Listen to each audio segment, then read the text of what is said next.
गुस्सा होना तो आसान है ना, कोई भी हो सकता है। बिल्कुल।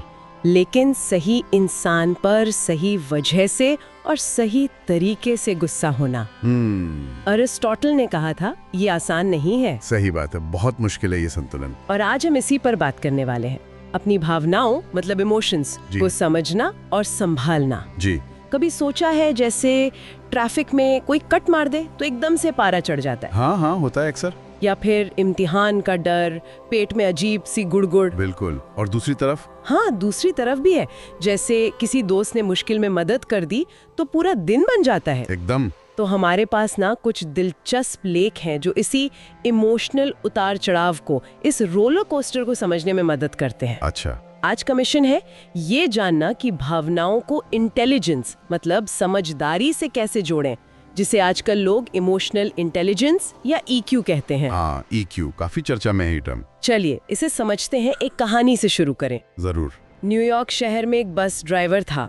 कहते हैं भयंकर गर्मी होती थी, भीड़ होती थी। हाँ। लेकिन वो हर पैसेंजर का ना एक बड़ी सी मुस्कान से स्वागत करता था। अरे वाह, मुश्किल होता होगा। हाँ, पर धीरे धीरे उसकी ये पॉजिटिव एनर्जी, ये अच्छापन वो चिड़चिड़े यात्रियों तक भी पहुंचने लगा। अच्छा। हाँ, और बस का पूरा माहौल ही बदल गया। ये दिखाता है कि इमोशंस कितने कंटेजियस हो सकते हैं, मतलब फैलते हैं एक से दूसरे तक। ये बहुत दिलचस्प उदाहरण है पॉजिटिव इमोशंस का असर। हाँ, पर सच कहूँ तो आजकल हमें इसके उलट खबरें ज्यादा सुनने को मिलती हैं। जैसे स्कूलों में लड़ाई झगड़ा बढ़ गया है, या पड़ोसियों में छोटी सी बात पर मारपीट हो जाती है।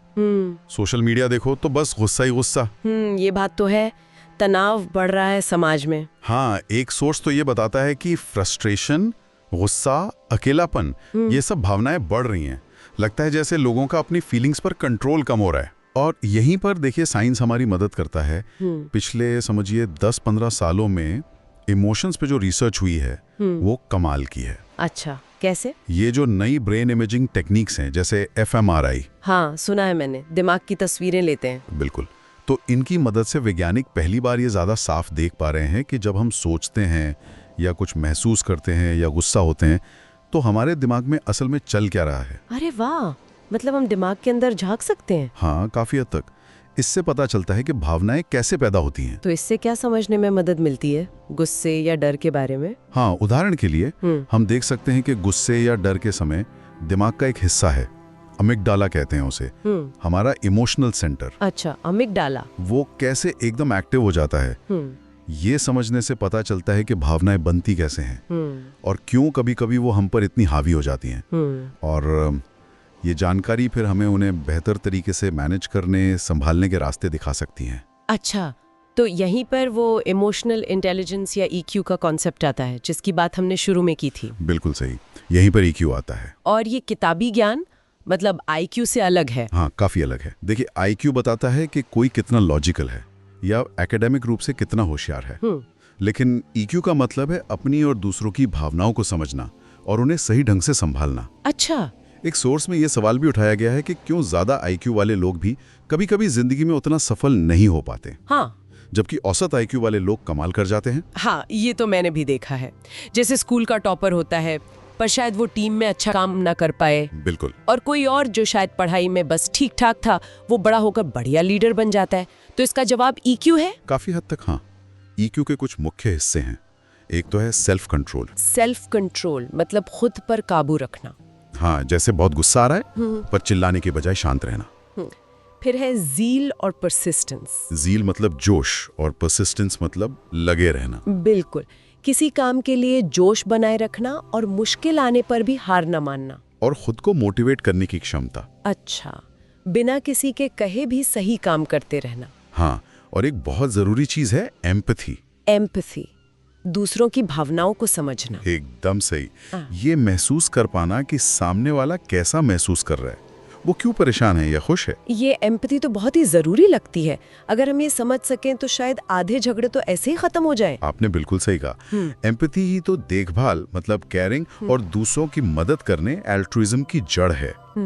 और अच्छी खबर यह है कि EQ कोई फिक्स चीज नहीं है। ऐसा नहीं है कि जितनी है उतनी रहेगी। अच्छा, इसे बदला जा सकता अच्छा। है। हाँ, इसे सीखा जा सकता है, बढ़ाया जा सकता है, खासकर बचपन में और नौजवानी में, मतलब एडोलेसेंस में। जब आदतें बन रही होती हैं, जी वो समय होता है जब हमारी इमोशनल आदतें पक्की होती हैं, जी। जो जिंदगी भर असर डालती हैं। इसीलिए सोर्स बताते हैं कि स्कूलों में बच्चों को ये लाइफ स्किल्स सिखाना बहुत फायदेमंद हो सकता है। ये तो बहुत अच्छी बात है। तो मतलब अगर एरिस्टोटल की बात पर वापस लौटें तो हमें भावनाओं को दबाना नहीं है, खत्म नहीं करना है, नहीं, बिल्कुल नहीं। बल्कि उन्हें समझदारी से डायरेक्ट करना है। जैसे गाड़ी चलाने के लिए स्टीयरिंग व्हील होता है। क्या बढ़िया एनालॉजी दी आपने। वैसे ही EQ हमारी भावनाओं को सही दिशा दे सकता है। बिल्कुल सही समझा आपने। भावनाएं हमें रास्ता दिखाती हैं, वो एनर्जी देती हैं। सवाल बस ये है कि हम उस एनर्जी का इस्तेमाल कैसे करते हैं। और ये हमें एक दिलचस्प सवाल पे छोड़ जाता है। क्या? जैसे उस बस ड्राइवर ने अपनी मुस्कान से, अपनी पॉजिटिव एनर्जी से माहौल बदला। हाँ, वैसे हम अपनी रोजमर्रा की जिंदगी में, घर में, काम पर, दोस्तों के बीच अपनी और दूसरों की भावनाओं को बेहतर ढंग से समझने और संभालने के लिए कौन सा एक छोटा सा कदम उठा सकते हैं? वाह, सोचने वाली बात है। वो एक छोटा कदम क्या हो सकता है? हाँ, इस पर सोचिएगा जरूर। Let's begin.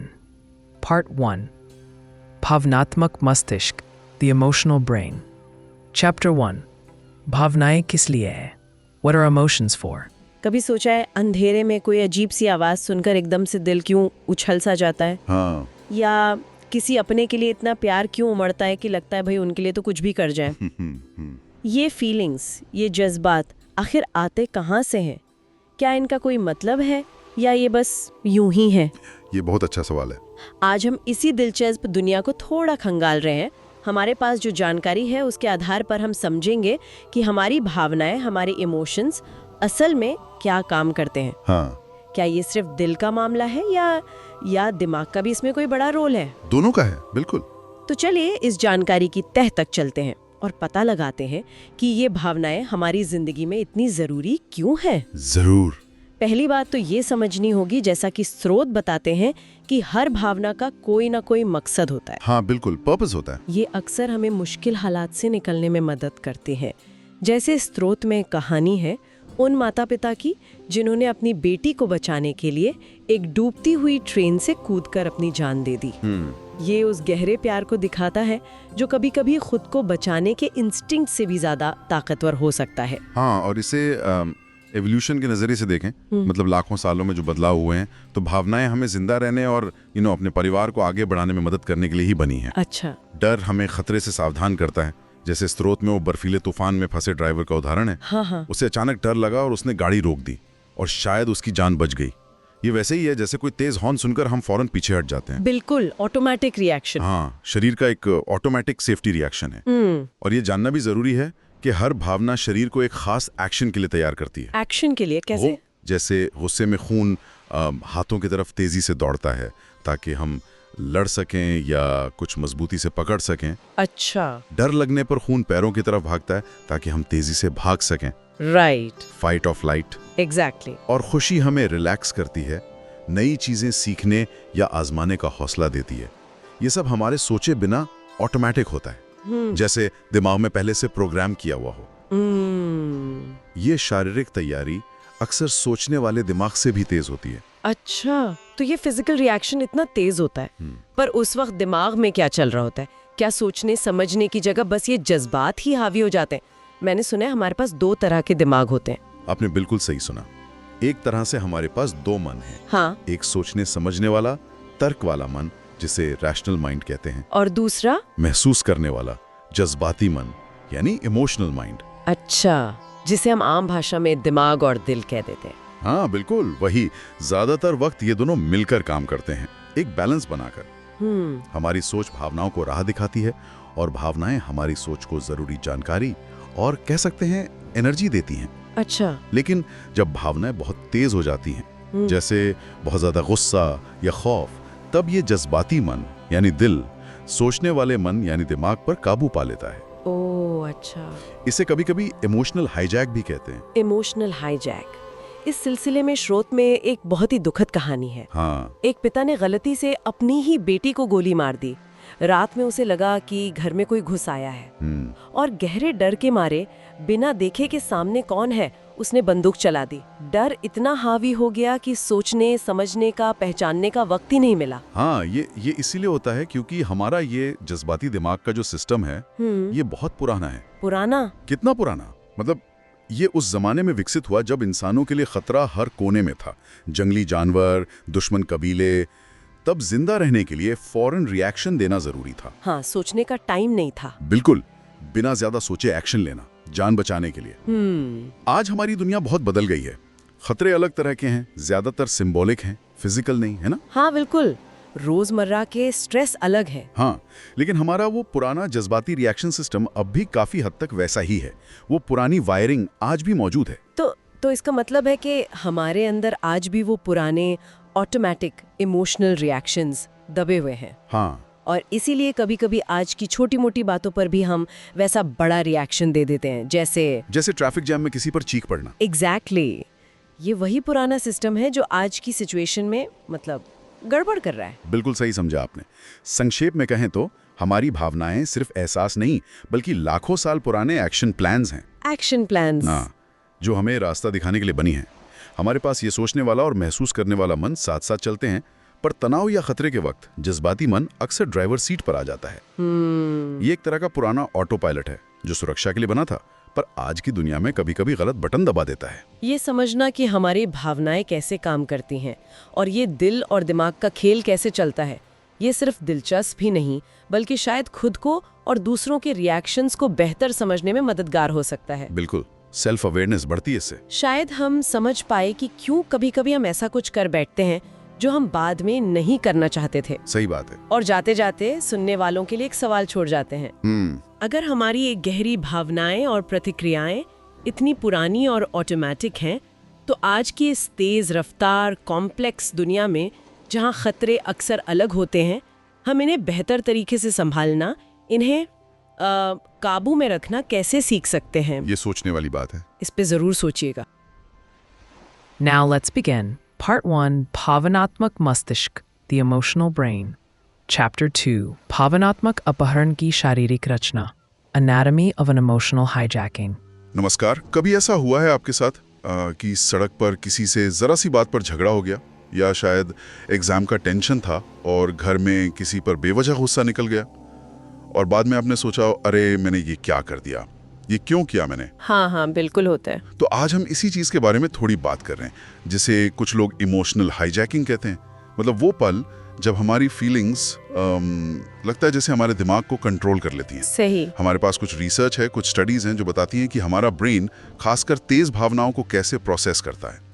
तो आज का मकसद बस ये समझना है कि ये हाईजैकिंग होती क्यों है और दिमाग के कौन से हिस्से इसमें शामिल हैं। कोशिश करेंगे आसान भाषा में समझने की। हाँ, चलिए शुरू करते हैं। तो जैसे वो पल होते हैं ना जब हम आपा खो बैठते हैं और बाद में पछताते हैं। जैसे मान लीजिए किसी दोस्त ने मिलने का प्लान कैंसिल कर दिया और हमने गुस्से में शायद कुछ बुरा भला कह दिया या कोई तोहफा फेंक दिया। बाद में अफसोस होता है कि ये क्या कर दिया मैंने। ऐसा लगता है पता नहीं मुझ पर क्या सवार हो गया था उस वक्त। बिल्कुल। देखिए, इसे ही टेक्निकल भाषा में थोड़ा कहें तो न्यूरल हाईजैकिंग कह सकते हैं। Neural hijacking? हाँ। अच्छा। हाँ, आसान शब्दों में दिमाग का जो हिस्सा इमोशन संभालता है, लिम्बिक सिस्टम, वो हमारे सोचने वाले दिमाग के मतलब नियोकॉर्टेक्स के पूरी तरह सिचुएशन समझने से पहले ही एक तरह से इमरजेंसी चिल्लाकर कंट्रोल अपने हाथ में ले लेता है। ओह, तो मतलब दिमाग का एक हिस्सा दूसरे पर हावी हो जाता है? हाँ बिल्कुल। और इसमें जो मेन प्लेयर है वो है एमिगडाला। एमिगडाला? हाँ, ये दिमाग में एक छोटा सा बादाम के साइज का हिस्सा होता है।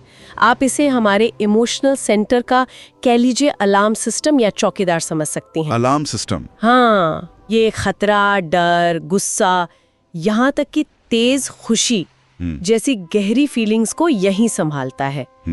जोसेफ लेडुक्स हैं कि रिसर्चर, उन्होंने इसके रोल पर काफी काम किया है। अच्छा, पर ये अलार्म इतनी तेजी से कैसे बज जाता है? मतलब रिएक्शन इतना इंस्टेंट कैसे होता है? देखिए, होता क्या है कि दिमाग तक इंफॉर्मेशन पहुंचने के असल में दो रास्ते हैं। दो रास्ते? हाँ, एक है बहुत तेज रास्ता, जैसे कोई शॉर्टकट या पिछली गली समझ लीजिए। अच्छा। इसमें हमारी सेंसेस से जानकारी सीधे थैलेमस नाम के हिस्से से अमिगडाला तक पहुंच जाती है, फटाक से। Okay, shortcut.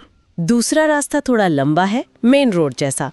इसमें जानकारी थैलेमस से पहले सोचने वाले दिमाग यानी नियोकॉर्टेक्स तक जाती है। अच्छा। वहाँ वो इन्फॉर्मेशन एनालाइज होती है, उसका मतलब समझा जाता है और फिर वो अमिगडाला तक पहुँचती है। तो ज्यादातर टाइम मेन रोड इस्तेमाल होता होगा। हाँ, लेकिन उस फास्ट लेन या शॉर्टकट की वजह से अमिगडाला अक्सर सोचने वाले दिमाग के पूरी तरह प्रोसेस करने और एक्शन लेने से पहले ही रिएक्ट कर देता है। मतलब बिना सोचे समझे वाला रिएक्शन। हाँ, या यूं कहे कि बहुत कच्चा रिएक्शन। हाँ बिल्कुल। इसे प्री कॉग्निटिव इमोशन भी कहते हैं, मतलब समझने से पहले वाली भावना। ये एकदम रॉ रिएक्शन होता है। अब देखिए, कभी कभी तो ये जान बचाने के लिए बहुत जरूरी है ना? जैसे अचानक किसी तेज आती गाड़ी के सामने से कूदकर हट जाना। हाँ। वहाँ सोचने का टाइम नहीं होता। सही बात है। लेकिन कई बार यही तेज रिएक्शन बेवजह के झगड़े या गुस्से का कारण भी बन जाता है, जब असल में कोई खतरा नहीं होता। ये बात तो है। और एक और मजेदार बात है अमिगडाला के बारे में। बताइए। ये सिर्फ अभी के खतरों पर रिएक्ट नहीं करता, ये हमारी पुरानी इमोशनल मेमोरीज का, भावनाओं वाली यादों का एक तरह से स्टोर रूम भी है। स्टोर रूम मतलब ये कि इसीलिए कभी कभी कोई पुरानी घटना या उससे थोड़ी मिलती जुलती सिचुएशन भी आज हमें वही पुरानी तेज भावना जगा सकती है, जैसे कोई पुराना अलार्म बज गया हो जो आज रेलेवेंट नहीं है। अरे वाह। हाँ, देखिए, दिमाग का एक और हिस्सा है हिप्पोकैम्पस। वो घटना के फैक्ट्स याद रखता है, मतलब क्या हुआ था, कहाँ हुआ था, कौन लोग थे वगैरह। अच्छा, फैक्ट्स। पर अमिगडाला उस फैक्ट से जुड़ी फीलिंग याद रखता है कि उस वक्त डर लगा था या गुस्सा आया था या खुशी हुई थी। ओह, तो फैक्ट्स अलग जगह और फीलिंग्स अलग जगह स्टोर होती हैं। बिल्कुल।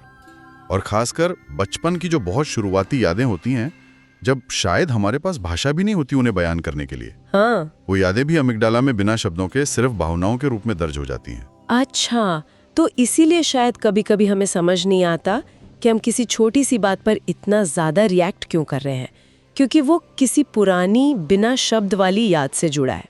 एग्जैक्टली, बहुत हद तक यही वजह हो सकती है। वो एक तरह की आउट ऑफ डेट अलार्म है। तो क्या इसका मतलब हम बस अपनी पुरानी भावनाओं के इन अलार्म्स के कैदी हैं? क्या इन तेज रिएक्शंस को, इस हाईजैकिंग को कंट्रोल करने का कोई तरीका नहीं है? नहीं, ऐसा बिल्कुल नहीं है। यहीं पर हमारे सोचने वाले दिमाग का सबसे अहम, सबसे एडवांस्ड हिस्सा काम आता है। कौन सा?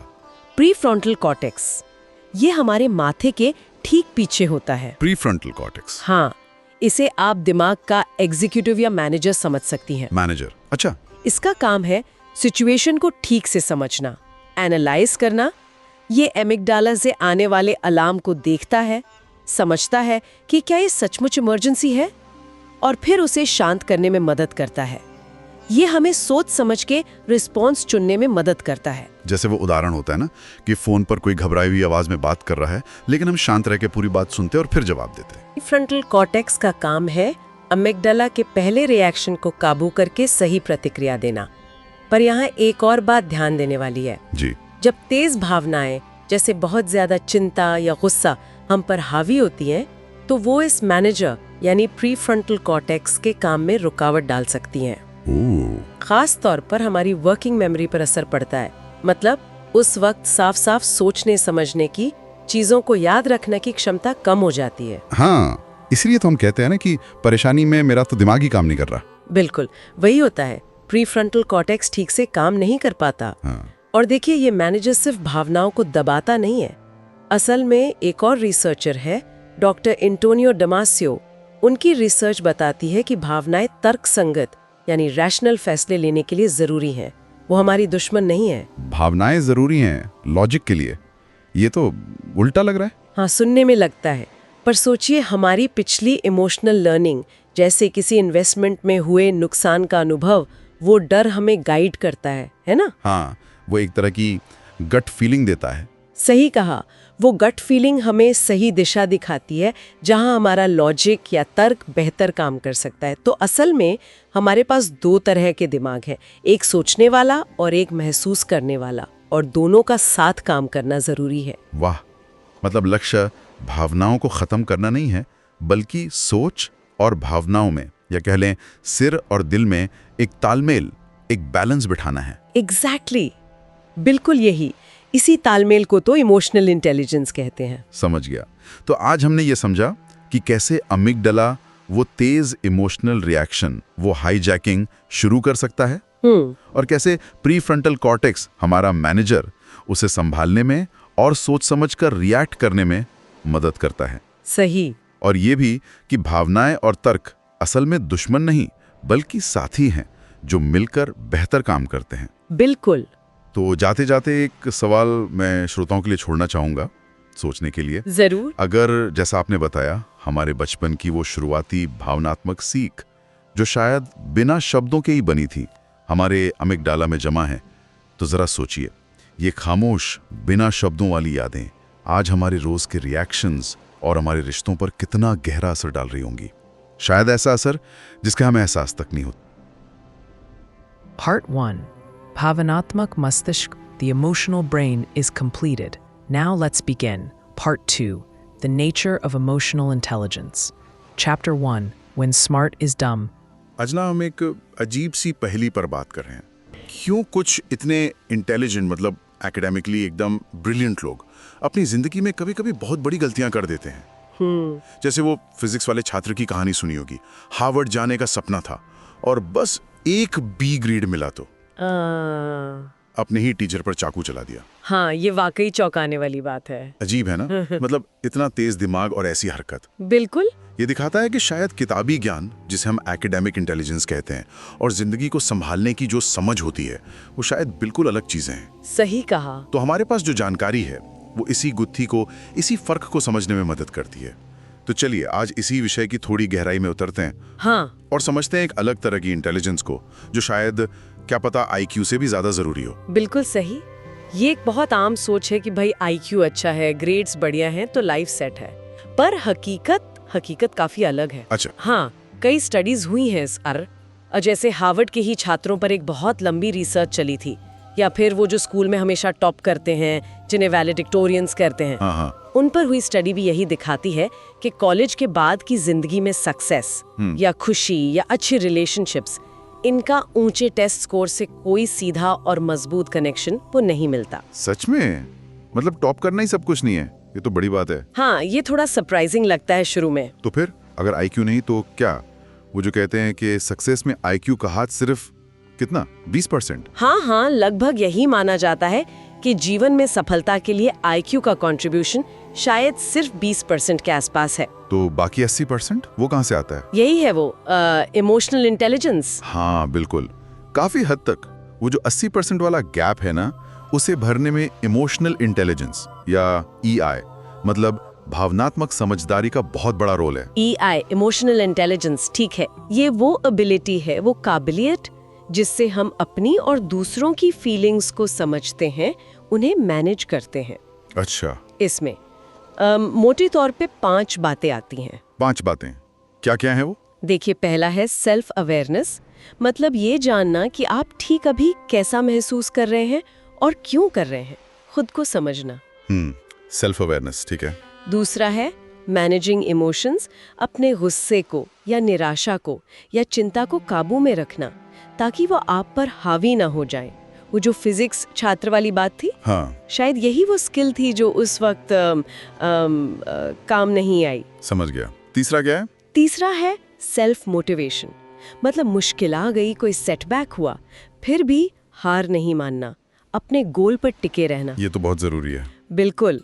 चौथा है एम्पैथी, दूसरों की फीलिंग्स को समझना, खुद को उनकी जगह रखकर देख पाना। एम्पैथी, हाँ। और 5वां है हैंडलिंग रिलेशनशिप्स, मतलब लोगों के साथ अच्छे रिश्ते बनाना और उन्हें निभाना, सोशल स्किल्स जिसे कहते हैं। ये 5 चीजें सुनने में तो बहुत प्रैक्टिकल और जरूरी लग रही हैं, खासकर रिलेशनशिप्स वाला पॉइंट। हाँ। पर एक सवाल है, इसका मतलब ये तो नहीं कि पढ़ना लिखना या आईक्यू इम्पोर्टेंट नहीं है, एकेडमिक इंटेलिजेंस बेकार है? नहीं, बिल्कुल नहीं, ऐसा नहीं है। आईक्यू और EI ये कोई दुश्मन नहीं है, ये बस अलग अलग स्किल्स हैं। अच्छा। सोचे ना, कुछ लोग दिमागी तौर पर बहुत तेज होते हैं, हाई आईक्यू वाले, पर शायद लोगों से घुलने मिलने में या अपनी भावनाओं को संभालने में वो थोड़े कच्चे होते हैं, लो EI। हाँ, देखा है ऐसे लोगों को। और वहीं दूसरी तरफ कुछ लोग शायद पढ़ाई में एवरेज हों, पर लोगों के साथ उनका व्यवहार बहुत अच्छा होता है, वो अपनी फीलिंग्स को बेहतर समझते हैं, दूसरों को समझते हैं, हाई EI। असल में EI एक तरह की, क्या कहते हैं, मेटा एबिलिटी है। मेटा एबिलिटी मतलब ये एक ऐसी बुनियादी क्षमता है जो ये तय करती है कि हम अपनी बाकी स्किल्स का, जिसमें IQ भी शामिल है, कितना अच्छा इस्तेमाल कर पाते हैं। अच्छा, तो EI हमारी दूसरी काबिलियतों को यूज करने में मदद करती है। हाँ बिल्कुल। और देखिए, हार्वर्ड गार्डनर जैसे बड़े मनोवैज्ञानिकों ने भी कहा है कि इंटेलिजेंस सिर्फ एक तरह की नहीं होती, वो किताबी ज्ञान तक सीमित नहीं है। इंटेलिजेंस कई तरह की होती है। हाँ, मल्टीपल इंटेलिजेंसेस थ्योरी। एग्जैक्टली।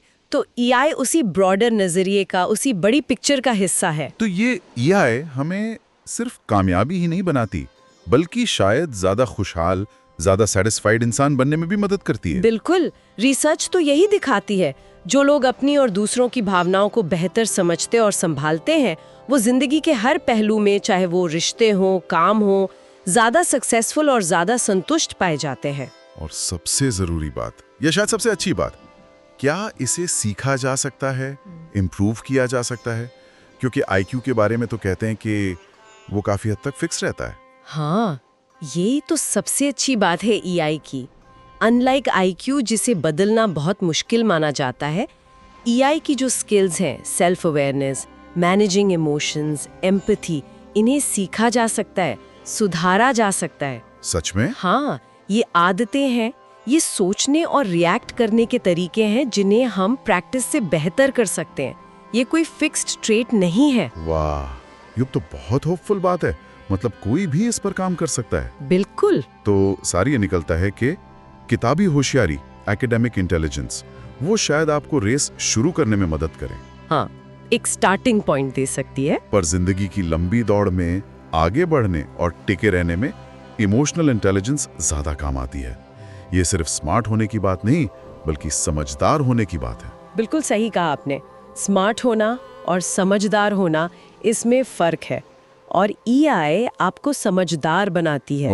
और जाते जाते बस एक सोचने वाली बात छोड़ जाती हूँ। हाँ, बताइए। अगली बार जब आप किसी मुश्किल सिचुएशन में हो या बहुत स्ट्रेस फील कर रहे हो, तो क्या एक पल रुककर ये पहचानने की कोशिश कर सकते हैं कि आप असल में महसूस क्या कर रहे हैं, अंदर कौन सी इमोशन चल रही है, वो कौन सी भावनाएं जिसे हम अक्सर शायद नजरअंदाज कर देते हैं। ये एक अच्छा सवाल है सोचने के लिए। अपनी फीलिंग्स को पहचानना पहला स्टेप। बिल्कुल। Now let's begin. Part 2. The Nature of Emotional Intelligence. Chapter 2. Know Thyself. नमस्कार, स्वागत है। आज हम एक बहुत ही दिलचस्प विषय पर बात कर रहे हैं, सेल्फ अवेयरनेस। हाँ, मतलब अपनी भावनाओं को, अपने जज्बातों को समझना ठीक उसी वक्त जब वो हो रहे हों। बिल्कुल। ये इस सुनने में शायद सीधा लगे, पर है काफी गहरा, है ना? हाँ, बहुत। हमारे पास इस पर कुछ लेख और कुछ रिसर्च भी हैं, तो आज हम कोशिश करेंगे समझने की कि अपनी फीलिंग्स को जानना क्यों इतना जरूरी है और ये असल में होता कैसे है। सही। तो शुरुआत करते हैं एक पुरानी जापानी कहानी से। कहते हैं एक समुराई था, एक योद्धा। हाँ, मैंने सुनी है, शायद ज़ेन मास्टर वाली। हाँ, वही। तो वो समुराई ज़ेन मास्टर के पास गया और पूछा, स्वर्ग और नरक क्या है? अच्छा। मास्टर ने उसे देखा और कहा, तुम जैसे बेवकूफ पर मैं अपना वक्त क्यों बर्बाद करूं? अरे ये तो। हाँ, समुराई को बहुत गुस्सा आया, एकदम तमतमा गया वो। तलवार निकाल ली उसने। तभी मास्टर ने बिल्कुल शांत होकर कहा, यह है नरक का दरवाजा। ओहो। समुराई को निश्चित झटका लगा, उसे अपनी गलती समझ आई। उसने फौरन तलवार वापस रखी, झुका सम्मान से। तब मास्टर मुस्कुराए और बोले, और ये है स्वर्ग का रास्ता। कमाल है, मतलब एक पल का एहसास। हाँ, वही एहसास कि मैं गुस्से में हूं, मैं क्या कर रहा हूं। यही तो है सेल्फ अवेयरनेस, अपनी भावना को उसी पल में जानना। बिल्कुल। तो सेल्फ अवेयरनेस का मतलब हुआ अपने मूड को जानना और उस मूड के बारे में जो आपके विचार हैं उनको भी जानना। हाँ, जैसे फ्रॉइड ने कहा था ना, एक इवनली होवरिंग अटेंशन। हाँ बिल्कुल, मतलब अपने अंदर जो भी चल रहा है, अच्छा या बुरा, उसे बिना जज किए बस देखना, जैसे आप खुद के दोस्त हों और देख रहे हो कि अंदर क्या हो रहा है। पर इसमें खास बात क्या है? सिर्फ देखने से क्या होगा? नहीं नहीं, ये सिर्फ देखना नहीं है। देखिए, जैसे ही किसी को ये एहसास होता है कि अरे मुझे गुस्सा आ रहा है या मैं उदास महसूस कर रही हूँ, तो उसी पल एक स्पेस खुल जाता है। स्पेस? कैसा स्पेस? एक चुनाव का स्पेस, एक चॉइस मिलती है। क्या इस गुस्से में बह जाना है या इसे समझना है, इसे मैनेज करना है। अच्छा, मतलब सिर्फ रिएक्ट करने के बजाय रिस्पॉन्ड करने का मौका। एग्जैक्टली, बिल्कुल सही कहा। ये सिर्फ गुस्से में चिल्लाने या कुछ तोड़फोड़ करने से बिल्कुल अलग है। सेल्फ अवेयरनेस हमें वो पॉज देती है, चुनने का मौका देती है। ये दिलचस्प है। जॉन मेयर जो एक साइकोलॉजिस्ट हैं, वो भी कुछ इसी तरह की बात करते हैं ना। लोगों के अलग अलग स्टाइल होते हैं भावनाओं से डील करने के। हाँ, उन्होंने कुछ कैटेगरीज बताई हैं। एक होते हैं सेल्फ अवेयर लोग। सेल्फ अवेयर यानी वो लोग जो अपने मूड्स को पहचानते हैं, समझते हैं जैसे जैसे वो बदलते हैं, और क्योंकि वो समझते हैं तो वो उन्हें बेहतर तरीके से संभाल भी पाते हैं। ये लोग अपनी भावनाओं के मालिक होते हैं, गुलाम नहीं। अच्छा, और दूसरे होते हैं एनगल्फ्ड। मतलब वो अपनी भावनाओं में जैसे डूब जाते हैं, बाढ़ आ गई हो जैसे। उन्हें लगता है कि उनका कोई कंट्रोल ही नहीं है, वो बस भावनाओं के साथ बहते रहते हैं, अक्सर बेबस महसूस करते हैं। ये तो काफी मुश्किल स्थिति लगती है। हाँ, बहुत। और सोचिए, एक और स्थिति होती है एलेक्सीथीमिया। एलेक्सीथीमिया, ये क्या है? इसमें लोगों के पास अपनी भावनाओं को बयां करने के लिए शब्द ही नहीं होते हैं। मतलब वो महसूस तो करते हैं पर बता नहीं सकते कि क्या महसूस कर रहे हैं। अरे, जैसे कोई उदाहरण? जैसे मान लीजिए किसी को पेट में अजीब सा लग रहा है, पसीना आ रहा है, दिल तेज धड़क रहा है, पर वो ये नहीं समझ पा रहा कि ये एंजाइटी है, चिंता है। या कोई बहुत सैड फिल्म देख के रो पड़े, पर अगर पूछो क्यों रो रहे हो तो जवाब नहीं दे पाए। उन्हें पता ही नहीं चलता कि ये उदासी का एहसास है। बाप रे, ये तो जानना बहुत जरूरी है। और वो एलियट वाला केस भी तो था। हाँ, वो तो क्लासिक उदाहरण है। ब्रेन ट्यूमर की सर्जरी के बाद उनका इंटेलेक्ट, उनकी याददाश्त सब परफेक्ट था, लेकिन वो फीलिंग्स महसूस नहीं कर पाते थे। हाँ, वो अपनी जिंदगी के सबसे दुखद, सबसे ट्रैजिक पल भी ऐसे सुनाते थे जैसे कोई शॉपिंग लिस्ट पढ़ रहे हो। कोई दुख नहीं, कोई गुस्सा नहीं, कोई पछतावा नहीं, एकदम फ्लैट। और इसका नतीजा क्या हुआ? नतीजा ये हुआ कि वो सही फैसले नहीं ले पाते थे। छोटे छोटे रोजमर्रा के फैसले भी नहीं, कौन सी शर्ट पहने, कौन से रेस्टोरेंट में खाएं, इसमें घंटों लगा देते थे। लेकिन क्यों?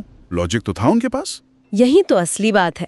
फैसले लेने के लिए सिर्फ लॉजिक काफी नहीं होता, हमें अपनी गट फीलिंग की भी जरूरत होती है। गट फीलिंग यानी अंदर की आवाज? हाँ, वो अंदरूनी एहसास जो हमें बताता है कि ये सही है, ये गलत है।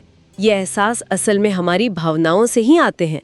बड़े फैसले हो जैसे करियर चुनना या शादी करना, या छोटे रोज के फैसले, भावनाएं हमें गाइड करती हैं। इसीलिए कहते हैं, तर्क बिना भावना के अंधा होता है। ये बहुत बहुत गहरी बात है। और कई बार तो हमें पता भी नहीं चलता कि भावनाएं हम पर असर डाल रही हैं, है ना? बिल्कुल। जैसे सुबह किसी से झगड़ा हो गया, हाँ, और फिर हम दिन भर चिड़चिड़े घूम रहे हैं, हर किसी पर गुस्सा निकल रहा है, और शायद हमें ये एहसास भी नहीं कि हम चिड़चिड़े हैं या क्यों हैं। वो सुबह वाला गुस्सा अनजाने में असर कर रहा है। हाँ, होता है ऐसा। लेकिन कमाल की बात यह है कि जैसे ही ये चिड़चिड़ाहट हमारी चेतना में आती है, मतलब जैसे ही हमें एहसास होता है, अरे मैं चिड़चिड़ा क्यों महसूस कर रहा हूँ, ओ शायद सुबह वाली बात की वजह से, हाँ, तो उसे बदलने का मौका मिलता है। हाँ, बिल्कुल। तभी तो उसे समझने, उसे मैनेज करने का रास्ता खुलता है। इसीलिए इमोशनल सेल्फ अवेयरनेस इतनी फाउंडेशनल है। ये इमोशनल इंटेलिजेंस की पहली सबसे जरूरी सीढ़ी है। तो आज हमने ये समझा कि सेल्फ अवेयरनेस यानी अपनी भावनाओं को जानना सिर्फ अच्छा महसूस करने के लिए नहीं, बिल्कुल नहीं, बल्कि ये खुद को समझने, अपने रिएक्शंस को कंट्रोल करने और यहाँ तक कि बेहतर फैसले लेने के लिए भी कितना जरूरी है। वो समुराई वाली कहानी और इलियट का उदाहरण दोनों यही दिखाते हैं। हाँ, ये हमें न सिर्फ अपने मूड को संभालने में मदद करता है, बल्कि जिंदगी को ज्यादा सार्थक तरीके से जीने में भी मदद करता है, सही फैसले लेकर, अपने रिश्तों को बेहतर बनाकर। तो जाते जाते एक सवाल छोड़ जाते हैं सबके लिए सोचने को। कितनी बार ऐसा होता है कि हम अपनी गट फीलिंग को, वो जो अंदर से हल्की सी आवाज आती है, उसे अनदेखा कर देते हैं। हाँ, अक्सर। उन अनकहे एहसासों में जिन्हें हम शायद पूरी तरह समझ भी नहीं पाते, उनमें कितनी सच्चाई छुपी हो सकती है। अगली बार जब कोई तेज भावना महसूस हो, चाहे अच्छी या बुरी, क्या हम एक पल रुककर उसे पहचानने की कोशिश कर सकते हैं? शायद हमें अपने बारे में कुछ नया पता चल जाए। बिल्कुल। Now let's begin. Part 2. The Nature of Emotional Intelligence. Chapter 3. Passion's Slaves. नमस्कार। कभी सोचा है आपने कि कुछ कपल्स, कुछ जोड़े इतने खुश कैसे रहते हैं और कुछ के रास्ते अलग क्यों हो जाते हैं? हाँ, ये सवाल तो है। आज हम इसी पर बात करेंगे, रिश्ते और उनमें भावनाओं की समझ, मतलब इमोशनल अंडरस्टैंडिंग। बिल्कुल। हमारे पास कुछ दिलचस्प स्टडीज हैं जो बताती हैं कि रिश्ते कैसे चलते हैं और कभी-कभी मुश्किल क्यों हो जाते हैं। चलिए इसे समझते हैं। हाँ, ये स्टडीज यही दिखाती हैं कि भाई रिश्तों में सिर्फ प्यार होना ही काफी नहीं है। अच्छा। हाँ, अपनी और दूसरों की फीलिंग्स को समझना, संभालना, मतलब इमोशनल इंटेलिजेंस, वो बहुत जरूरी है। और हम ये भी देखेंगे कि बचपन के अनुभव और जैसे लड़के लड़कियों के भावनाओं को महसूस करने और दिखाने के तरीके अलग होते हैं ना, हाँ, वो रिश्तों पर कैसे असर डालते हैं। ये तो है। पहले शायद वो सोशल प्रेशर होता था या पैसों की जरूरत, कपल साथ रहते थे। सही कहा। पर अब लगता है रिश्ता कितना मजबूत है, ये आपसी इमोशनल कनेक्शन पर ज्यादा टिकता है। बिल्कुल। और ये भी सुनने में आता है कि आजकल नए शादीशुदा जोड़ों में अलग होने का रिस्क पहले से ज्यादा है। हाँ, ये बात तो है। और इसकी वजह काफी हद तक बचपन से जुड़ी है। बचपन से कैसे? देखो, अक्सर लड़कियों को सिखाया जाता है कि वो अपनी फीलिंग्स जैसे दुख या परेशानी वो खुलकर बताएं। हाँ, मतलब गुस्से को छोड़कर बाकी सब। अच्छा। तो वो चेहरे के हाव भाव या आवाज के उतार चढ़ाव जैसे नॉन वर्बल क्यूज पकड़ने में ज्यादा माहिर हो जाती हैं। दूसरी तरफ लड़कों को उनको अक्सर सिखाया जाता है कि भाई मजबूत दिखो, डर या दुख जैसी फीलिंग्स को दबाओ। हाँ, ये तो होता ही है, लड़के रोते नहीं टाइप की बातें। एग्जैक्टली। अच्छा, तो बचपन की ये सीख बड़े होकर रिश्तों में दिखती है। मतलब जैसे कभी कभी एक साथी बात करना चाहता है, अपनी परेशानी बताना चाहता है, हाँ, पर दूसरा एकदम चुप हो जाता है या बात बदलने लगता है। बिल्कुल सही, बिल्कुल। इसी से जुड़े कुछ वार्निंग साइंस हैं जो रिश्तों के लिए खतरनाक हो सकते हैं। Warning science? वाह, जैसा जॉन गॉटमैन की रिसर्च बताती है। पहला है हार्श क्रिटिसिज्म। हार्श क्रिटिसिज्म मतलब जब आप साथी की किसी गलती पर नहीं बल्कि सीधे उसके कैरेक्टर पर हमला करते हैं। ओह। जैसे ये कहने की बजाय कि तुम हमेशा चीजें भूल जाते हो, आप कहें तुम तो हो ही गैर जिम्मेदार। अरे बाप रे, ये तो सीधा हमला है। हाँ, और दूसरा इससे भी ज्यादा खतरनाक है कंटेम्प्ट, तिरस्कार, नीचा दिखाना। कंटेम्प्ट? हाँ, इसमें मजाक उड़ाना, ताने मारना या वो आंखों से इशारे करना, आई रोलिंग जिसे कहते हैं। ओह, आई रोलिंग। हाँ। ये सब शामिल है। ये दिखाता है कि आप पार्टनर की इज्जत ही नहीं करते। ये रिश्ते के लिए बिल्कुल जहर जैसा है। और जब किसी पर ऐसे हमले होते हैं तो वो क्या करेगा? अक्सर डिफेंसिव हो जाता है। डिफेंसिव मतलब अपना बचाव करना। हाँ, बहाने बनाना। हाँ, देर हुई पर तुम्हारी वजह से, इस टाइप का। समझी। या फिर स्टोन वॉलिंग करने लगता है। स्टोन वॉलिंग ये क्या है? मतलब बातचीत से एकदम पीछे हट जाना, जैसे कोई पत्थर की दीवार बन गया हो, बिल्कुल चुप। अच्छा। ऐसा पुरुषों में ज्यादा देखा गया है, शायद इसलिए कि वो बहुत ज्यादा इमोशनल प्रेशर महसूस करने लगते हैं, ओवरवेल्म्ड हो जाते हैं। ये सब सुनकर ही कितना स्ट्रेसफुल लग रहा है। क्या इसी वजह से वो भावनाओं का तूफान या फ्लडिंग वाली हालत होती है? हाँ, बिल्कुल। फ्लडिंग का मतलब ही यही है, जब इमोशंस इतने हावी हो जाएं कि इंसान ठीक से सोच ना पाए, सुन ना पाए। ओह। जैसे दिमाग पर भावनाओं का सैलाब आ गया हो, गुस्सा, डर इतना बढ़ जाता है कि बस वहां से भाग जाने का मन करता है या लड़ पड़ने का। बाप रे। ऐसी हालत में शांत रहना या सामने वाले की बात समझना लगभग नामुमकिन हो जाता है। और इसमें टॉक्सिक थॉट्स यानी वो जहरीले विचार भी आ जाते हैं। टॉक्सिक थॉट्स जैसे मैं ही सही हूँ, सारी गलती तुम्हारी है, या मेरे साथ हमेशा ऐसा ही होता है, या फिर इसे कोई हक नहीं मुझसे ऐसे बात करने का। वो विक्टिम वाली फीलिंग। हाँ, समझ गई। तो इसका मतलब क्या हुआ? अगर रिश्तों में ये सब मुश्किलें आती हैं तो क्या कपल्स कुछ कर सकते हैं? मतलब झगड़ों को बेहतर कैसे बनाया जा सकता है? देखो, बिल्कुल कर सकते हैं। बात ये नहीं है कि झगड़े ना हो, झगड़े तो होंगे। अच्छा। जरूरी ये है कि झगड़ा हो कैसे रहा है। जो कपल्स खुश रहते हैं वो बहस के बीच माहौल को बिगड़ने से रोकते हैं, छोटे छोटे रिपेयर अटेम्प्ट्स करते हैं। Repair attempts? हाँ, जैसे मजाक कर देना या छू लेना या कहना ओके, थोड़ा शांत होते हैं। जरूरी है कि पार्टनर्स खुद को और एक दूसरे को शांत करना सीखें। अच्छा। जैसे अगर लगे कि भाई फ्लडिंग हो रही है तो कहो मुझे 20 मिनट का ब्रेक चाहिए। ओके, ये अच्छा आइडिया है, ब्रेक लेना। हाँ, और एम्पैथी दिखाएं, मतलब भले ही आप सहमत ना हो, पर पार्टनर की फीलिंग्स को समझने की कोशिश तो करें, उसे वैलिडेट करें।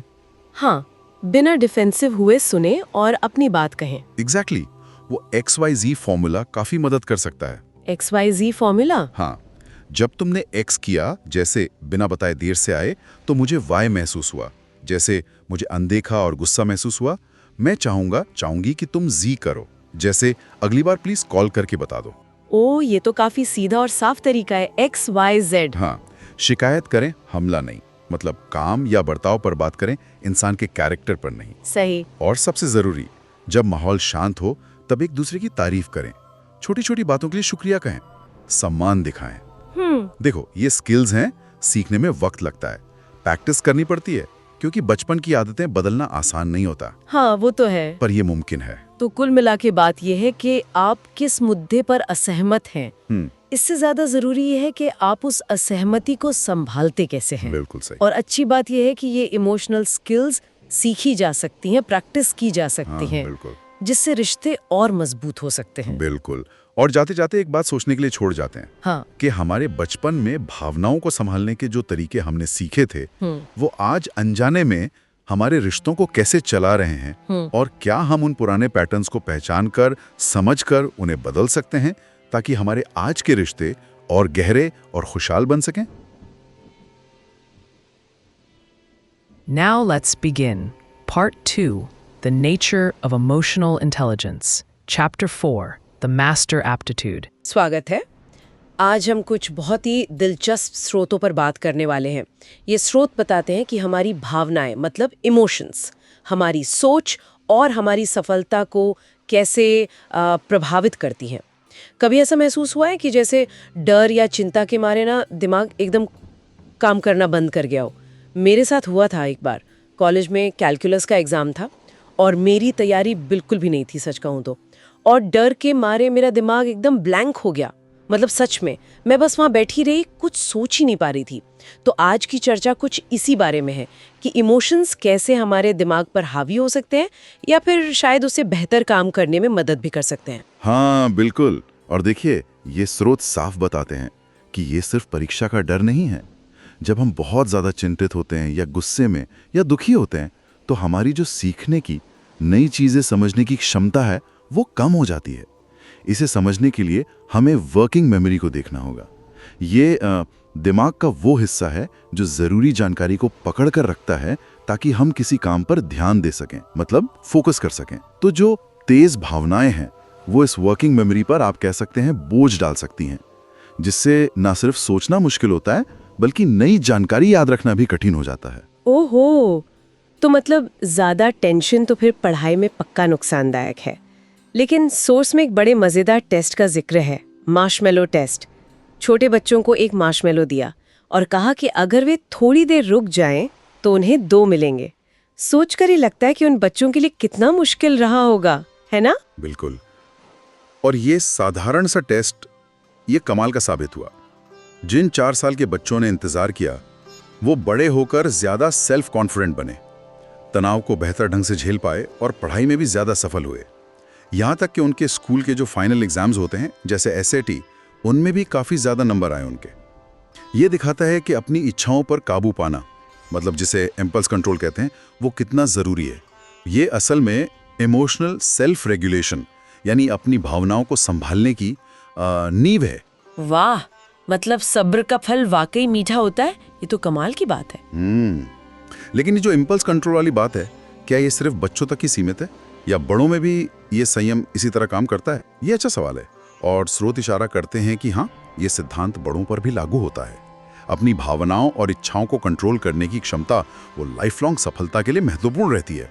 और दूसरी तरफ स्रोत ये भी बताते हैं कि अच्छी भावनाएं जैसे उत्साह, मतलब एंथुजियाज्म, और आत्मविश्वास, कॉन्फिडेंस, ये हमें कैसे आगे बढ़ाती हैं। जैसे ओलंपिक एथलीट हैं या मशहूर संगीतकार हैं, उनकी कामयाबी का राज सिर्फ टैलेंट नहीं है, बल्कि सालों तक टिके रहने का जज्बा और लगन, मतलब परसिस्टेंस, वो भी बहुत जरूरी है। एकदम सही कहा। स्रोत एशियन अमेरिकन छात्रों का उदाहरण देते हैं। वो स्कूल में ज्यादा मेहनत करते हैं क्योंकि उनमें यह गहरा विश्वास होता है कि कोशिश करने से कोई भी सफल हो सकता है। ये दिखाता है कि कड़ी मेहनत और सकारात्मक सोच, जिसे हम पॉजिटिव थिंकिंग कहते हैं, जैसे उम्मीद रखना, होप और आशावाद, ऑप्टिमिज्म, ये कितने शक्तिशाली मोटिवेटर हैं। आशावादी लोग मुश्किलों को एक चैलेंज की तरह देखते हैं जिसे सुधारा जा सकता है। शायद इसलिए कि वे समस्या के उन पहलुओं पर फोकस करते हैं जिन्हें वे कंट्रोल कर सकते हैं ना, जबकि निराशावादी अक्सर हार मान लेते हैं ये सोचकर कि वो कुछ बदल नहीं सकते। हाँ, ये बात तो है। सॉस में फ्लो की बात भी की गई है। वो कमाल का एहसास जब हम किसी काम में पूरी तरह डूब जाते हैं, समय का पता ही नहीं चलता और काम एकदम आसान लगने लगता है। जैसे कोई गेमर गेम में खो जाता है या कोई खिलाड़ी अपने जोन में होता है। मुझे पेंटिंग करते हुए कभी-कभी ऐसा महसूस होता है। हाँ, फ्लो वो बेहतरीन मानसिक स्थिति है जहां चैलेंज और हमारी काबिलियत का एकदम सही तालमेल होता है, परफेक्ट बैलेंस। इसमें दिमाग बहुत कुशलता से काम करता है बिना ज्यादा बोझ महसूस किए। और सबसे अच्छी बात यह है कि फ्लो में होने पर हमें मजा आता है, जो हमें उस काम को और भी बेहतर करने के लिए मोटिवेट करता है। सीखना भी सबसे अच्छा तब होता है जब हम फ्लो में हों, न कि बोरियत या चिंता में। हावर्ड गार्डनर जैसे विशेषज्ञ मानते हैं कि बच्चों को उनकी पसंद की चीजों के जरिए सिखाना चाहिए ताकि वे फ्लो महसूस करें और सीखने का आनंद लें। सही बात है। तो कुल मिलाकर ये स्रोत हमें समझाते हैं कि हमारी भावनाएं सिर्फ महसूस करने की चीज नहीं है। वे हमारी सोचने की शक्ति, सीखने की क्षमता और जीवन में सफलता पाने में बहुत बड़ी भूमिका निभाती हैं। अपनी भावनाओं को समझना और उन्हें संभालना, ये एक तरह की मास्टर एप्टीट्यूड है, मतलब सबसे जरूरी काबिलियत जो हमारी बाकी सभी योग्यताओं पर असर डालती है। बिल्कुल। और ये हमें एक दिलचस्प सवाल पर लाकर खड़ा करता है। अगर अपनी भावनाओं पर काबू पाना और पॉजिटिव थिंकिंग रखना इतना जरूरी है, तो क्या हम खुद को इसमें बेहतर बनाने के लिए ट्रेन कर सकते हैं? क्या ये हुनर सीखा जा सकता है? इस पर सोचिएगा जरूर। Now let's begin. Part 2, The Nature of Emotional Intelligence. Chapter 5, The Roots of Empathy. स्वागत है। कभी सोचा है हम बिना कुछ कहे भी कैसे समझ जाते हैं कि कोई दूसरा कैसा महसूस कर रहा है? यही है एम्पैथी, मतलब सहानुभूति। आज हम इसी कमाल की इंसानी खूबी पर बात करेंगे। बिल्कुल। और ये समझना कि दूसरे के मन में क्या है, ये हमारे रिश्तों के लिए, समाज के लिए, सबके लिए बहुत ज़रूरी है। हाँ। तो आज हम कुछ रिसर्च और लेखों से जानेंगे कि ये एम्पैथी ये आती कहाँ से है, कैसे बढ़ती है, और अगर ये ना हो तो क्या होता है। सही। तो सबसे पहले ये एम्पैथी आखिर है क्या चीज़? क्या ये बस किसी के लिए बुरा महसूस करना है, मतलब सिंपैथी जैसा? नहीं, उससे कहीं ज़्यादा है। ये सिर्फ बुरा महसूस करना, वो तो सिंपैथी या हमदर्दी हो गई। अच्छा। एम्पैथी का मतलब है खुद को दूसरे की जगह रखना, उनके जूतों में पैर डालकर देखना, उनकी भावनाओं को महसूस करना, समझना। और ये सेल्फ अवेयरनेस है, मतलब आप खुद अपनी भावनाओं को कितना समझते हैं, उससे बहुत गहराई से जुड़ी है। अच्छा, मतलब अगर मैं खुद ही नहीं समझता कि मुझे गुस्सा कब आता है या खुशी कब होती है, तो मैं दूसरे का कैसे समझूंगा? बिल्कुल सही। जैसे वो एलेक्स्थीमिया वाले लोग होते हैं, याद है वो गैरी सर्जन वाला उदाहरण? हाँ। वो अपनी ही भावनाएं नहीं समझ पाते थे और इसीलिए अपनी मंगेतर की फीलिंग्स भी नहीं। वो एक तरह से इमोशनली टोन डेफ थे। उनको दूसरों के इमोशनल सिग्नल पकड़ में ही नहीं आते थे। और ज्यादातर सिग्नल तो शब्दों में होते भी नहीं है ना? हाँ। कहते हैं कि करीब 90% जो इमोशनल मैसेज है वो नॉन वर्बल होता है। आवाज का टोन, चेहरे के भाव, हाव भाव। एग्जैक्टली। जैसे फोन पर दोस्त कह रहा है सब ठीक है, पर आवाज से लग रहा है कि कुछ गड़बड़ है। बिल्कुल। और देखो, हार्वर्ड के रॉबर्ट रोजेंथल ने इसी पर पियोनेस टेस्ट बनाया था। अच्छा। हाँ, उसमें लोगों को बिना आवाज के वीडियो दिखाते थे और पूछते थे कि भाई क्या भावनाएं दिख रही हैं। ओके। और नतीजे कमाल के थे। जो लोग ये नॉन वर्बल इशारे पकड़ने में अच्छे थे, वो असल जिंदगी में ज्यादा मिलनसार, ज्यादा संवेदनशील और ज्यादा लोकप्रिय भी पाए गए। अरे वाह। और मजे की बात यह कि इसका स्कूल कॉलेज के नंबरों से, मतलब IQ से कोई सीधा लेना देना नहीं था। तो ये क्षमता हम सीखते हैं या पैदाइशी होती है? देखिए, इसकी शुरुआत तो बहुत ही जल्दी हो जाती है। अच्छा।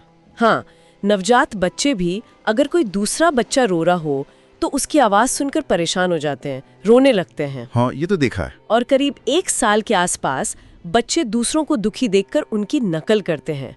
इसे मोटर मिमिक्री कहते हैं। अच्छा, मोटर मिमिक्री। हाँ, जैसे वो समझने की कोशिश कर रहे हों कि भाई सामने वाले को कैसा फील हो रहा है। और फिर धीरे धीरे वो समझने लगते हैं कि दूसरे का दुख अलग है और शायद मदद करने की कोशिश करते हैं। हाँ, करीब 2-2.5 साल की उम्र तक वो शायद अपना खिलौना दे दें या प्यार से हाथ फेर दें। और यहीं पर पेरेंटिंग मतलब माँ बाप का बर्ताव बहुत अहम हो जाता है।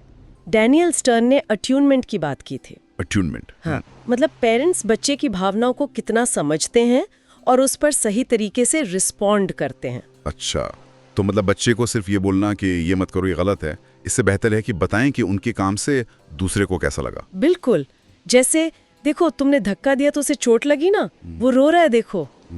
इससे बच्चे में एम्पैथी डेवलप होती है। और अगर बार बार बच्चे की भावनाओं को नजरअंदाज किया जाए, मिस अट्यूनमेंट जिसे कहते हैं, तो उसका बच्चे पर बहुत बुरा असर पड़ सकता है लंबे समय में। दिमाग में क्या चलता है इस सब के दौरान? मतलब कोई खास हिस्सा है दिमाग का एम्पैथी के लिए? हाँ, दिमाग के कई हिस्से मिलके काम करते हैं इसमें, खास तौर पर एमिगडाला, जो हमारा इमोशन सेंटर है, और दिमाग का सोचने वाला हिस्सा कॉर्टेक्स। इनके बीच के जो कनेक्शंस हैं वो बहुत ज़रूरी हैं। ये हमें दूसरों के चेहरे के भाव वगैरह समझने में मदद करते हैं। और एक और चीज़ है फिजियोलॉजिकल सिंक्रोनी। ये क्या है? मतलब जब हम किसी और की भावना महसूस करते हैं तो हमारे अपने शरीर में भी वैसे ही थोड़े बहुत बदलाव आते हैं। अच्छा, जैसे किसी को स्टेज पर घबराते देखा में भी पेट में हल्की सी गुड़गुड़ी महसूस हो सकती है। हाँ, होता है। पर इसके लिए मन का शांत होना भी जरूरी है। अगर हम खुद ही बहुत परेशान या स्ट्रेस्ड में हैं तो दूसरों की फीलिंग्स पर ध्यान देना मुश्किल हो जाता है। और यही एम्पैथी है जो हमें दूसरों की मदद करने के लिए उकसाती है जब हम किसी को तकलीफ में देखते हैं। हाँ बिल्कुल, मार्टिन हॉफमैन तो मानते हैं कि हमारी नैतिकता मतलब मोरालिटी की जड़ें इसी एम्पैथी में है। ये सिर्फ किसी के लिए बुरा फील करना नहीं है, बल्कि ये महसूस करना कि अन्याय गलत है और इसीलिए हम उसके खिलाफ खड़े होते हैं। सही बात है। और ये बचपन से किशोरावस्था तक इसका दायरा बढ़ता जाता है। पहले सिर्फ अपने परिवार दोस्तों के लिए, फिर धीरे धीरे अनजान लोगों या पूरे समूह जैसे गरीब लोग या पीड़ित लोग, उनके दुख को भी समझना। लेकिन इसका उल्टा भी तो होता है। जब किसी में एम्पैथी हो ही ना, ये सोचना भी अजीब लगता है कि कोई किसी का दर्द महसूस ही ना कर पाए। हाँ, दुर्भाग्य से ऐसा होता है और ये खतरनाक हो सकता है। कई गंभीर अपराधी जैसे रेपिस्ट या बच्चों का शोषण करने वाले, उनमें एम्पैथी की भारी कमी देखी जाती है। सच में? हाँ, वो अपने कामों के लिए बड़े अजीब से बहाने बनाते हैं, जैसे मैं तो बस प्यार जता रहा था, क्योंकि उन्हें पीड़ित के दर्द का, उसकी तकलीफ का एहसास ही नहीं होता।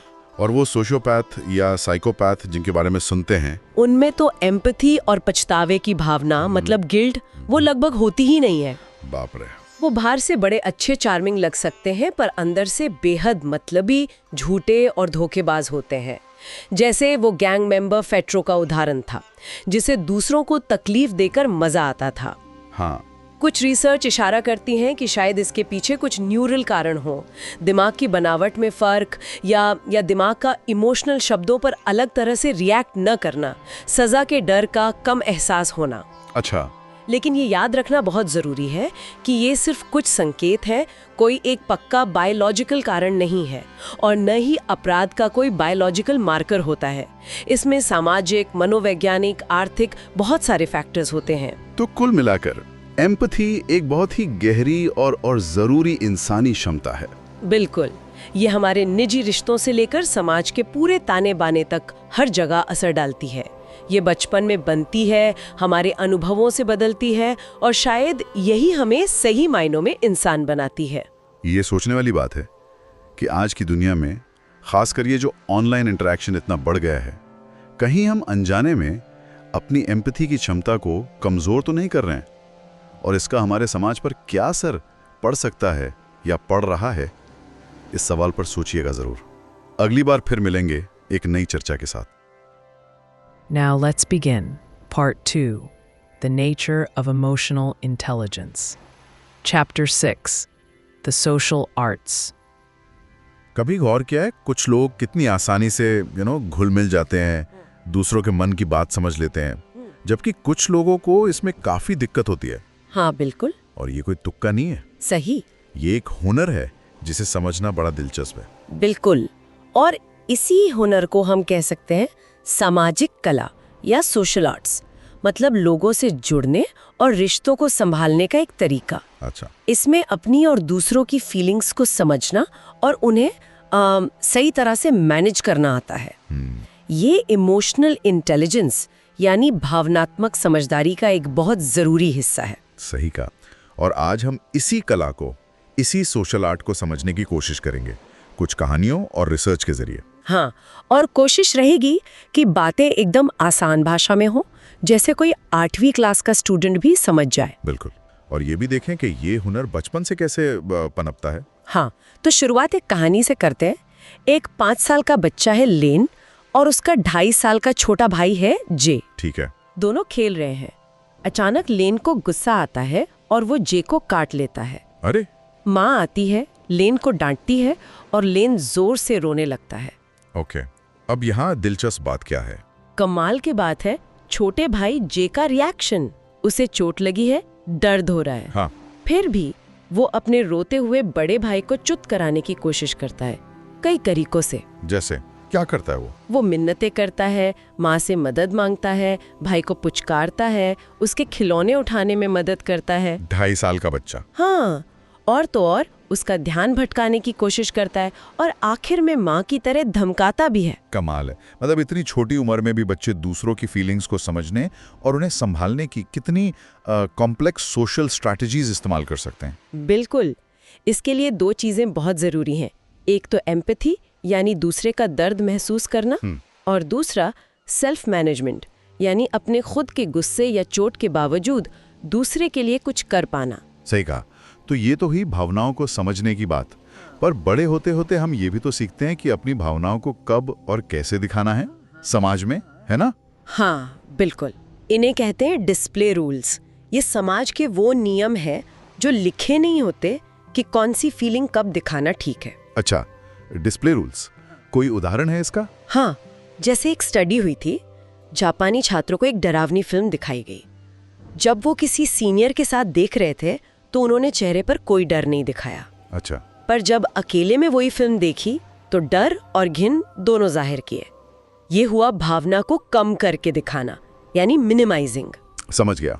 और इसका उल्टा भी होता होगा, जैसे बच्चे करते हैं कभी-कभी। हाँ, जैसे कोई बच्चा गिर जाए और जोर जोर से रोकर दिखाए कि उसे बहुत ज्यादा चोट लगी है, शायद जितनी लगी है उससे ज्यादा। हाँ। वो हुआ भावना को बढ़ा चढ़ा कर दिखाना, यानी एग्जैजुरेटिंग। और कोई और तरीका भी है? एक और है भावनाओं को बदलना, सब्स्टिट्यूटिंग। जैसे कई एशियाई देशों में सीधे नहीं कहना अच्छा नहीं माना जाता। हाँ, ये तो है। तो लोग विनम्रता से हाँ कह देते हैं या फिर बात घुमा देते हैं, सीधे इनकार नहीं करते। मतलब हम सब अनजाने में ही सही एक तरह के एक्टर बन जाते हैं, अपनी असली फीलिंग्स पर समाज का चाहा हुआ मुखौटा लगाना सीख लेते हैं। बिल्कुल। और ये नियम हम सीखते कैसे हैं? ज्यादातर दूसरों को देखकर, मॉडलिंग से। अच्छा, मॉडलिंग से। जैसे बचपन में सिखाया जाता है ना कि अगर कोई ऐसा तोहफा दे जो पसंद ना आए तब भी मुस्कुराकर थैंक यू बोलना है। हाँ, बिल्कुल याद है। ये सब डिस्प्ले रूल्स का हिस्सा है। ये तो हुई भावनाओं को दिखाने की बात। पर क्या ये भावनाएं सिर्फ दिखती ही हैं या एक से दूसरे में फैलती भी हैं? मतलब कंटेजियस होती हैं? बहुत अच्छा सवाल है। बिल्कुल फैलती हैं, जैसे कोई सोशल वायरस हो। अरे वाह। इसे कहते हैं इमोशनल कंटेजियन, भावनाओं का संक्रमण। इमोशनल कंटेजियन, दिलचस्प है। कोई कहानी है इसकी? हाँ, वियतनाम युद्ध के समय की ये घटना है। लड़ाई का माहौल था, सैनिक तनाव में थे। तभी वहां कुछ शांत बौद्ध भिक्षु आए। उनकी शांति और स्थिरता देखकर कहते हैं सैनिकों का लड़ने का मन ही बदल गया। उनकी शांति उन सैनिकों में फैल गई। ये तो कमाल की बात है। क्या लैब में भी ऐसा कुछ देखा गया है? हाँ, एक प्रयोग किया गया था। 2 लोगों को चुपचाप आमने सामने बिठा दिया, बस 2 मिनट के लिए। फिर 2 मिनट में ही जो व्यक्ति ज्यादा एक्सप्रेस कर रहा था, मतलब जिसके चेहरे पर भाव ज्यादा थे, बॉडी लैंग्वेज ज्यादा एक्सप्रेसिव थी, उसका मूड कम एक्सप्रेस करने वाले व्यक्ति में ट्रांसफर हो गया। सच में? पर ये होता कैसे है? क्या हम अनजाने में नकल करते हैं? बिल्कुल, हम अनजाने में ही दूसरों के चेहरे के भाव, आवाज के उतार चढ़ाव और बॉडी लैंग्वेज की नकल करने लगते हैं।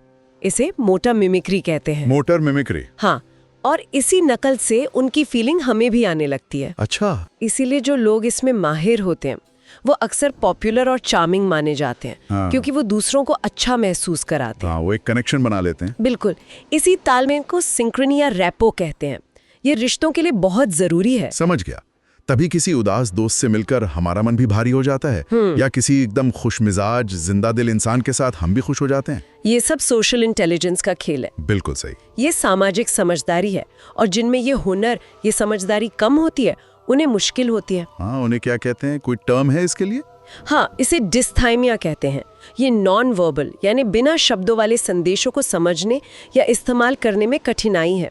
मतलब कैसे पता चलता है? जैसे बात करते हुए कितनी दूरी पर खड़े हों ये समझ ना पाना, अजीब हाव भाव बनाना, आई कांटेक्ट ठीक से ना करना, या आवाज का टोन ना समझ पाना कि सामने वाला मजाक कर रहा है या गुस्से में है। हाँ, ऐसे लोगों को अक्सर अजीब या ऑकवर्ड समझ लिया जाता है ना? हाँ, और वो बेचारे अक्सर अकेले रह जाते हैं। उन्हें लगता है कि कोई उन्हें समझता नहीं। ये जानना जरूरी है कि ये एक तरह की सीखने की कठिनाई हो सकती है। कोई जानबूझकर ऐसा नहीं करता। सही बात है, ये जानना बहुत जरूरी है।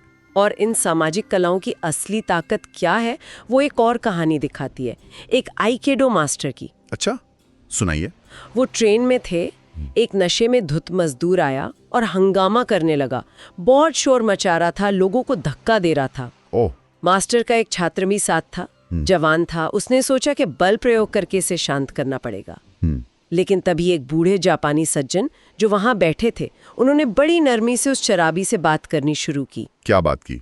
उन्होंने उसकी बड़बड़ाहट को ध्यान से सुना, उसकी तारीफ की, शायद उसके परिवार या किसी और बात पर सहानुभूति दिखाई, और बातों बातों में ही उसका गुस्सा एकदम शांत कर दिया। वाह। बिना किसी लड़ाई झगड़े के, हाँ, बिना बल प्रयोग के, सिर्फ समझदारी, एम्पैथी और सही कम्युनिकेशन से। ये है असली सामाजिक महारत। मतलब मुश्किल से मुश्किल भावनाओं को भी समझदारी और सहानुभूति से संभाला जा सकता है। बिल्कुल। तो आज हमने यही सब देखा, सामाजिक कलाओं में अपनी और दूसरों की फीलिंग्स को समझना, उन्हें मैनेज करना, डिस्प्ले रूल्स का इस्तेमाल, इमोशनल कंटेजन का असर और रैपो बनाना कितना अहम है। हाँ, और ये सब बचपन से ही शुरू हो जाता है। सही। और ये हुनर हमारी दोस्ती, हमारे काम, हमारी पूरी जिंदगी में खुशी और एक जुड़ाव महसूस करने के लिए कितने जरूरी हैं। बिल्कुल। तो आखिर में बस एक सवाल छोड़ जाते हैं सोचने के लिए। हाँ। हम अपनी रोज की बातचीत में इन सामाजिक कलाओं का, इन सोशल आर्ट्स का कितना ध्यान रखते हैं? क्या हम सच में कॉन्शियस होते हैं? अच्छा सवाल है। और क्या कोई एक छोटा सा बदलाव है जो हम आज से ही अपने रिश्तों को और बेहतर बनाने के लिए कर सकते हैं? बस एक छोटा सा बदलाव। Part 2. The nature of emotional intelligence is completed. You are a true learner. Keep the spirit up. Now let's begin Part 3. Emotional intelligence applied. Chapter 1. Intimate enemies. कभी सोचा है जैसे वो सीन होता है ना रेस्टोरेंट के बाहर, एक आदमी गुस्से में निकला जा रहा है और पीछे से एक महिला भागती हुई चिल्ला रही है, रुको, मुझसे ठीक से बात करो। ये थोड़ी अजीब दुखद सी तस्वीर है, पर कई रिश्तों की सच्चाई दिखाती है। बिल्कुल, ये टकराव अक्सर देखने को मिलता है। हाँ, तो आज हम इसी उलझन को थोड़ा समझने की कोशिश करेंगे। रिश्तों में, खासकर जो करीबी रिश्ते होते हैं, पति पत्नी वाले, उनमें ये भावनाएं, इमोशंस इतने ज़रूरी क्यों होते हैं? सही बात है। हमारे पास ना मनोवैज्ञानिक जॉन गॉटमैन के कई सालों के रिसर्च पर आधारित कुछ इंटरेस्टिंग पॉइंट्स हैं। ये पारिवारिक संबंधों में भावनात्मक बुद्धिमत्ता, मतलब इमोशनल इंटेलिजेंस पर काफ़ी कुछ बताते हैं। जी। तो हमारा मकसद यही है समझना कि रिश्ते क्यों चलते हैं, क्यों मजबूत होते हैं, या फिर क्यों बिखर जाते हैं। चलिए इस पर थोड़ी गहराई से बात करते हैं। बिल्कुल। तो देखिए, रिश्तों में ना अक्सर दो अलग अलग सी भावनात्मक दुनियाएं होती हैं, एक पुरुष की, एक महिला की, और इसकी जड़ें ना अक्सर बचपन में मिलती हैं। अच्छा, कैसे? आमतौर पर आप देखें, लड़कियों को अपनी फीलिंग्स, चाहे खुशी हो, दुख हो, गुस्सा हो, उसको खुलकर बताने और दूसरों की फीलिंग समझने के लिए ज़्यादा इनकरेज किया जाता है। हाँ, ये तो है। वहीं लड़कों को अक्सर सिखाया जाता है कि भाई रोना नहीं है, कमज़ोरी नहीं दिखानी, डर या दुख जैसी फीलिंग्स को दबाना है, मतलब मर्द बनो वाली बात। हाँ, ये मैंने भी देखा है। बचपन के खेलों में भी फर्क दिखता है ना। लड़कियों के खेल में ज्यादा बातचीत, सहयोग होता है, जैसे वो घर घर खेलती हैं। सही। और लड़कों के खेल ज्यादातर कंपटीशन वाले होते हैं, क्रिकेट, फुटबॉल, जिसमें टीम वर्क तो है पर इंडिपेंडेंस भी है। बिल्कुल, और ये फर्क फिर बड़े होकर बातचीत के तरीके में दिखता है। महिलाएं अक्सर बातों से जुड़ाव ढूंढती हैं, इमोशनल कनेक्शन, जबकि पुरुष शायद साथ में कुछ एक्टिविटी करना ज्यादा पसंद करते हैं। साथ में मैच देख लिया, कहीं घुमाएं। हाँ, और यहीं पर कभी कभी वो मिसअंडरस्टैंडिंग हो जाती है, जरूरतें अलग अलग सी लगती हैं। एग्जैक्टली। और यहीं पर जॉन गॉटमन का काम बहुत रेलेवेंट हो जाता है। उनकी रिसर्च की खास बात यह है कि उन्होंने कुछ ऐसे कम्युनिकेशन पैटर्न्स पहचाने हैं जिनसे वो काफी हद तक बता सकते हैं कि कोई रिश्ता चलेगा या नहीं। ओहो, अच्छा, क्या है वो पैटर्न्स? इसमें सबसे पहला खतरनाक साइन है हार्श क्रिटिसिज्म, यानी कठोर आलोचना। ये तब होता है जब आप शिकायत नहीं कर रहे हैं बल्कि सीधे अपने पार्टनर के कैरेक्टर पर हमला कर रहे हैं। मतलब कोई उदाहरण? जैसे ये कहने की बजाय कि तुम लेट आए तो मुझे फिक्र हुई, ये कहना कि तुम तो हमेशा ही लेट होते हो, तुम कितने लापरवाह हो। ये सीधा अटैक है। समझ गए, ये तो सच में बुरा लगता होगा। और दूसरा है कंटेम्प्ट, यानी तिरस्कार। इसमें मजाक उड़ाना, बेइज्जती करना या बॉडी लैंग्वेज से नफरत दिखाना, जैसे आंखें घुमाना, ताने मारना। ये क्रिटिसिज्म से भी ज्यादा खतरनाक है, क्योंकि ये दिखाता है कि पार्टनर के लिए मन में इज्जत ही नहीं बची। बाप रे, ये तो बहुत सीरियस है। और तीसरा है डिफेंसिवनेस, मतलब बचाव की मुद्रा। अपनी गलती मानने के बजाय बहाने बनाना या उल्टा इल्जाम लगा देना। अच्छा, जैसे हाँ लेट हुआ पर तुम्हारी वजह से, तुमने याद क्यों नहीं दिलाया टाइप। बिल्कुल वही। और चौथा है स्टोन वॉलिंग, मतलब पत्थर की दीवार बन जाना। स्टोन वॉलिंग? हाँ, बातचीत से बिल्कुल पीछे हट जाना, एकदम चुप, जैसे सामने वाला है ही नहीं। ये अक्सर मर्द करते हैं, खासकर जब उन्हें लगता है कि उन पर बहुत ज्यादा क्रिटिसिज्म या कंटेम्प्ट हो रहा है, तो वो ओवरवेल्म होकर चुप हो जाते हैं। तो ये बातचीत का रास्ता ही बंद कर देता है। बिल्कुल एग्जैक्टली। ये चारों, जिन्हें Gottmann 4 horseman of the apocalypse कहते हैं, रिश्ते के लिए बहुत ही डैमेजिंग है। या एक और कॉन्सेप्ट आता है फ्लडिंग का। ये क्या है? फ्लडिंग मतलब भावनाओं का सैलाब। जब बहस में नेगेटिविटी इतनी बढ़ जाती है कि इंसान पूरी तरह इमोशंस में बह जाता है। ऐसा लगता है जैसे दिमाग सुन्न हो गया है। हाँ बिल्कुल। सोचने समझने की शक्ति चली जाती है। बस या तो भाग जाने का मन करता है या फिर पलट कर अटैक करने का। फिजिकली भी असर होता है, हार्ट रेट बहुत बढ़ जाता है। अच्छा। और इंटरेस्टिंग बात यह है कि रिसर्च बताती है कि पुरुष अक्सर महिलाओं से जल्दी फ्लड हो जाते हैं। शायद इसीलिए वो स्टोन वॉलिंग करते हैं, बहस से बचने के लिए। हो सकता है, ये एक कोपिंग मैकेनिज्म जैसा है। लेकिन प्रॉब्लम ये है कि जब पुरुष स्टोन वॉल करते हैं तो महिलाएं इसे दूरी बनाना समझती हैं। और वो और परेशान हो जाती होंगी। हाँ, और वो भी फ्लड हो जाती हैं। तो ये एक बहुत ही नेगेटिव साइकिल बन जाता है जिससे निकलना मुश्किल होता है। तो इसका मतलब ये हुआ कि अच्छे रिश्तों में बहस ही नहीं होनी चाहिए? नहीं, ऐसा बिल्कुल नहीं है। हेल्दी रिश्तों में भी असहमति होती है, बहस होती है। जरूरी ये है कि उसे हैंडल कैसे किया जाए। तो कैसे करें? सबसे जरूरी है एक दूसरे को सुनना, समझना। वो जैसे एम्पैथी कहते हैं, खुद को पार्टनर की जगह रखकर सोचना। समझना कि उन्हें कैसा महसूस होगा। हाँ, और बहस में तनाव कम करने की कोशिश करना। शिकायत करें पर क्रिटिसाइज ना करें। बताएं कि आपको कैसा लगा और आप क्या चाहते हैं। मतलब तुम हमेशा कहने की बजाय जब ऐसा हुआ तो मुझे बुरा लगा, क्या अगली बार हम ऐसे कर सकते हैं? बिल्कुल सही। और ये सब करने के लिए जो चीज चाहिए वो है इमोशनल इंटेलिजेंस, भावनात्मक समझ। इसमें अपनी भावनाओं को समझना, उन्हें मैनेज करना, स्ट्रेस में खुद को और पार्टनर को शांत करना सीखना, बिना डिफेंसिव वे सुनना और अपनी बात ठीक से कहना, ये सब आता है। और ये स्किल सीखी जा सकती है? हाँ बिल्कुल, ये सीखी जा सकती हैं। और यही वो स्किल्स हैं जो मुश्किल समय में रिश्ते को बचाती हैं, उसे मजबूत करती हैं। तो मतलब आज की बात से ये साफ है कि रिश्तों की मजबूती सिर्फ बाहरी चीजों पर या सिर्फ प्यार पर डिपेंड नहीं करती। सही। बल्कि इस बात पे करती है कि हम अपनी और पार्टनर की फीलिंग्स को कितना समझते हैं और मुश्किलों को कैसे हैंडल करते हैं। ये इमोशनल इंटेलिजेंस ही असली गोंद है ना? बिल्कुल सही कहा। यही वो गोंद है जो जोड़े रखती है। अब जाते जाते एक सवाल है सोचने के लिए। जब किसी की अपने करीबी से असहमति होती है या बहस होती है तो आमतौर पर पहली रिएक्शन क्या होती है? क्या वो क्रिटिसाइज करते हैं या डिफेंसिव हो जाते हैं या स्टोन वॉल करते हैं, चुप हो जाते हैं, या फिर समझने की कोशिश करते हैं? हाँ, और क्या ये रिएक्शन कहीं बचपन के किसी पैटर्न से जुड़ा हो सकता है? इस पर सोचिएगा जरूर। Now let's begin. Part 3. Emotional Intelligence Applied. Chapter 2.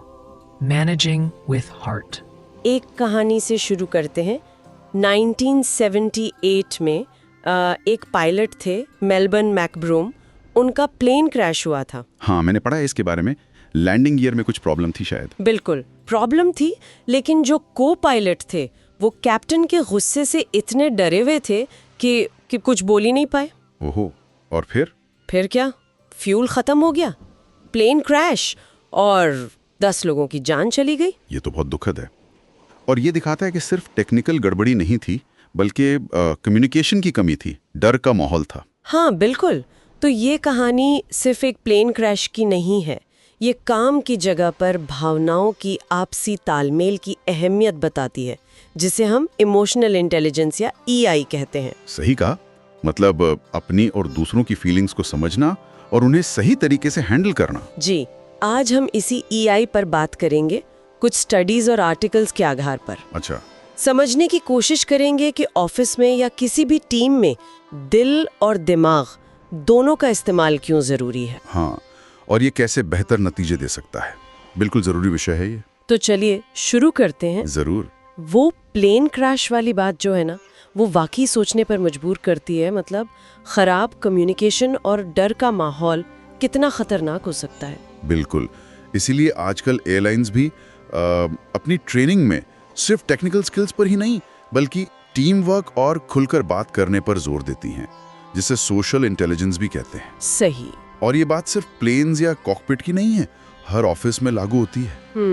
जहां लोगों में आपसी समझ की कमी हो, बॉस डराने वाला हो, माहौल नेगेटिव हो, वहां गलतियां बढ़ती हैं, काम अटकता है और लोग नौकरी छोड़ देते हैं अच्छे खासे। बिल्कुल, इमोशनल इंटेलिजेंस की कमी का सीधा असर कंपनी की परफॉर्मेंस पर पड़ता है, नुकसान होता है। ये बात तो है, लेकिन फिर भी कई मैनेजर्स को लगता है कि काम में इमोशंस की कोई जगह नहीं है, सिर्फ लॉजिक, सिर्फ दिमाग। हाँ, ये एक कह सकते हैं पुरानी सोच है।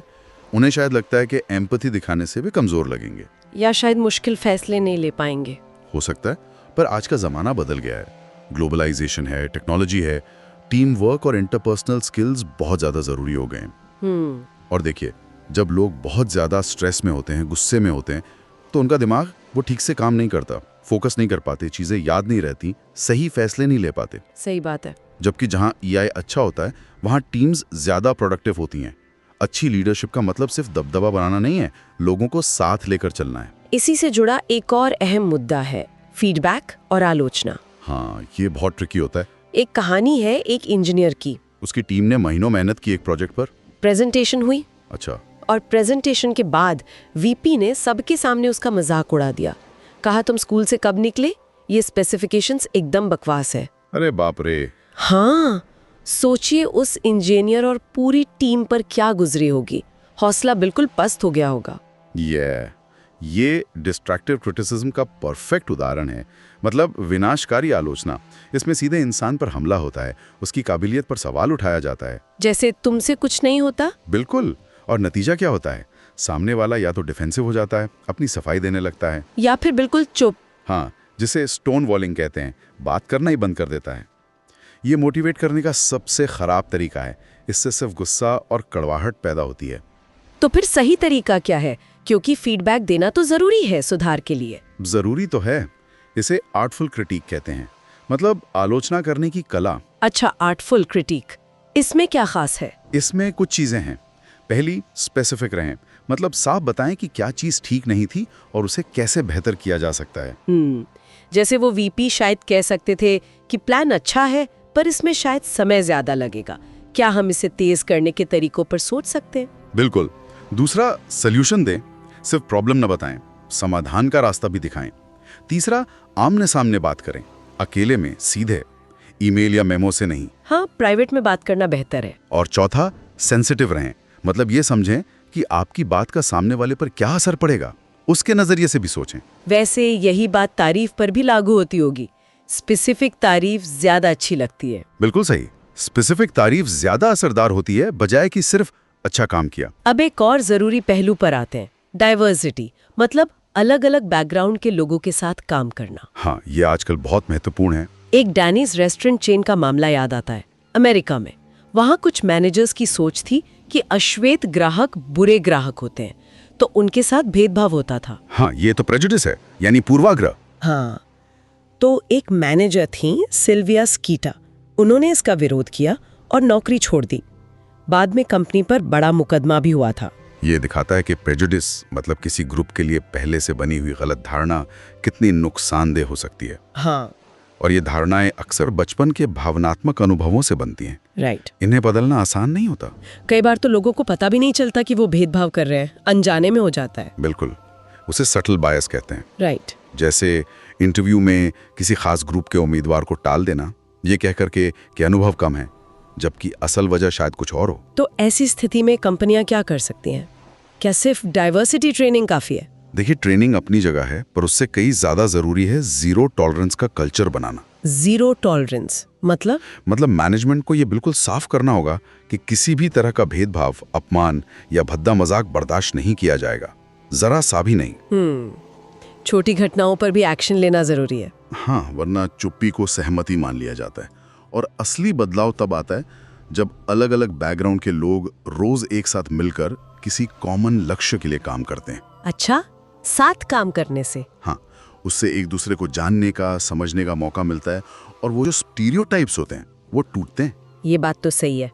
आजकल काम का तरीका भी बदल रहा है, नॉलेज वर्कर्स बढ़ रहे हैं। हाँ, जैसे सॉफ्टवेयर डेवलपर्स, रिसर्चर्स, डिजाइनर्स, जिनका काम जानकारी और आइडियाज पर आधारित होता है। और इनका काम अक्सर अकेले नहीं होता, टीम में होता है। बिल्कुल, इसीलिए अब इंडिविजुअल आईक्यू के साथ साथ टीम की कलेक्टिव इंटेलिजेंस, जिसे ग्रुप आईक्यू कहते हैं, वो बहुत मायने रखती है। Group IQ? ये क्या होता है? ये बड़ा दिलचस्प है। एक टीम कितनी स्मार्ट है, ये सिर्फ उसके मेंबर्स के एकेडमिक आईक्यू का औसत नहीं है। अच्छा, तो फिर क्या है? ये ज्यादा इस बात पर निर्भर करता है कि टीम के सदस्यों के बीच आपसी समझ और तालमेल कैसा है, उनकी सोशल हार्मनी कैसी है। मतलब इमोशनल इंटेलिजेंस फिर से? हाँ बिल्कुल, जिस ग्रुप में लोग एक दूसरे को समझते हैं, सपोर्ट करते हैं, वो अपने कलेक्टिव टैलेंट का ज्यादा बेहतर इस्तेमाल कर पाते हैं। बेल लैब्स की एक स्टडी भी कुछ ऐसा ही बताती है ना? हाँ बिल्कुल, बेल लैब्स में उन्होंने देखा कि जो स्टार परफॉर्मर्स थे, उनका अकादमिक आईक्यू बाकियों जैसा ही था, औसत। तो फिर वो स्टार कैसे थे? फर्क था उनके इमोशनल इंटेलिजेंस में। वो नेटवर्किंग में कमाल के थे, यानी लोगों से अच्छे रिश्ते बनाने में और टीम वर्क में। अच्छा। जब उन्हें किसी मदद की जरूरत पड़ती थी तो सही लोग उनकी मदद के लिए आगे आते थे। क्यों? क्योंकि उन्होंने वो रिश्ते पहले से बनाए हुए थे, वो नेटवर्क तैयार किया हुआ था। तो ये नेटवर्किंग, टीम वर्क, दूसरों के नजरिए को समझना, ये सब ईआई का ही हिस्सा है। एग्जैक्टली, ये सब सॉफ्ट स्किल्स हैं, पर इनका असर बहुत बड़ा होता है। तो कुल मिलाकर बात ये है कि आज के काम की दुनिया में सिर्फ टेक्निकल हुनर या डिग्री होना काफी नहीं है। बिल्कुल नहीं। अपनी और दूसरों की भावनाओं को समझना, सही तरीके से फीडबैक देना, अलग अलग तरह के लोगों का सम्मान करना और एक टीम की तरह मिलके काम करना, मतलब इमोशनल इंटेलिजेंस बहुत जरूरी है कामयाबी के लिए। एकदम सही कहा आपने। ये स्किल्स अब ऑप्शनल नहीं रहे, ये एसेंशियल हो गए हैं। और ये बात सिर्फ ऑफिस तक ही सीमित नहीं है शायद। नहीं, बिल्कुल नहीं।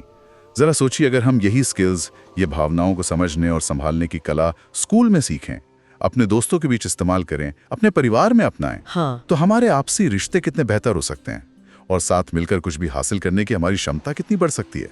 ये सोचने वाली बात। Now let's begin Part 3, Emotional Intelligence Applied. Chapter 3, Mind and Medicine.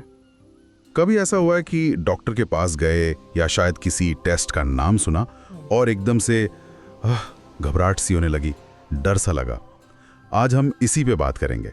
हमारी भावनाएं, हमारे फीलिंग्स हमारी सेहत पर कैसे असर डालते हैं। हमने कुछ दिलचस्प लेख पढ़े हैं, तो चलिए देखते हैं उनमें क्या खास है। अक्सर क्या होता है, जब हम बीमार पड़ते हैं ना, तो हमारा सारा ध्यान सिर्फ शरीर की तकलीफ पर होता है। पर कभी सोचा है कि उस वक्त हमारा मन, हमारा दिमाग कैसा महसूस कर रहा होता है? बीमार होने पर हम अक्सर ज्यादा कमजोर, ज्यादा डरा हुआ महसूस करते हैं। वो एक सुरक्षा वाली भावना होती है ना, वो जैसे टूट सी जाती है। बिल्कुल। और यहीं पर एक बहुत बहुत जरूरी बात सामने आती है, जिसे अब साइंस भी मान रहा है। हमारा दिमाग, हमारी भावनाएं और हमारा शरीर, ये सब अलग अलग नहीं है, ये बहुत गहराई से जुड़े हुए हैं। एक सिस्टम की तरह। और इस कनेक्शन को समझने के लिए पूरी एक साइंस फील्ड है, साइको न्यूरो इम्यूनोलॉजी, मतलब PNI। PNI, अरे सुनने में तो थोड़ा मुश्किल सा लग रहा है। हाँ, नाम थोड़ा टेक्निकल है पर इसका मतलब आसान है। सोचिए, आपका दिमाग साइको, आपकी नसों और हार्मोन्स न्यूरो के जरिए, अच्छा। आपके शरीर की जो सेना है ना बीमारियों से लड़ने वाली, यानी इम्यून सिस्टम, इम्यूनोलॉजी, उससे लगातार बात करता रहता है। ओके, जैसे कोई उदाहरण? हाँ, जैसे जब हम बहुत ज्यादा टेंशन लेते हैं, मान लीजिए कोई इम्तिहान है या ऑफिस का प्रेशर है, तो दिमाग कुछ खास हार्मोन्स छोड़ता है, जैसे कॉर्टिसोल। और ये हार्मोन्स अगर लंबे समय तक ज्यादा रहें तो हमारी इम्यूनिटी, मतलब बीमारियों से लड़ने की जो ताकत है, उसको कमजोर कर सकते हैं। अरे हाँ, ये तो मैंने खुद महसूस किया है। शायद तभी टेंशन में हम ज्यादा बीमार पड़ते हैं। बिल्कुल। तो क्या इसका मतलब ये हुआ कि लगातार चिंता करना या गुस्सा करना या उदास रहना, ये सब सेहत के लिए सीधे तौर पर बुरा है? मतलब कितना पक्का है ये कनेक्शन? ये कनेक्शन काफी मजबूत पाया गया है।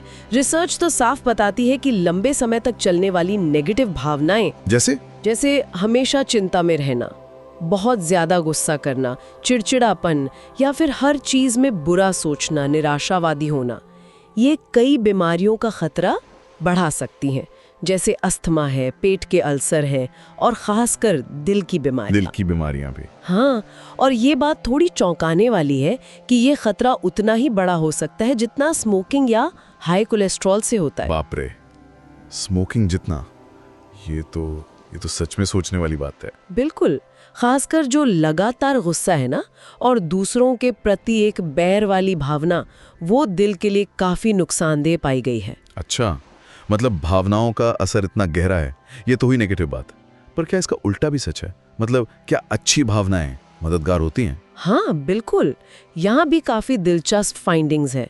रिसर्च दिखाती है कि आशावादी होना, मतलब ऑप्टिमिज्म, मुश्किल में भी उम्मीद रखना, होप, और शायद सबसे जरूरी, लोगों से जुड़ाव महसूस करना, सोशल कनेक्शन, ये सेहत के लिए फायदेमंद हो सकता है।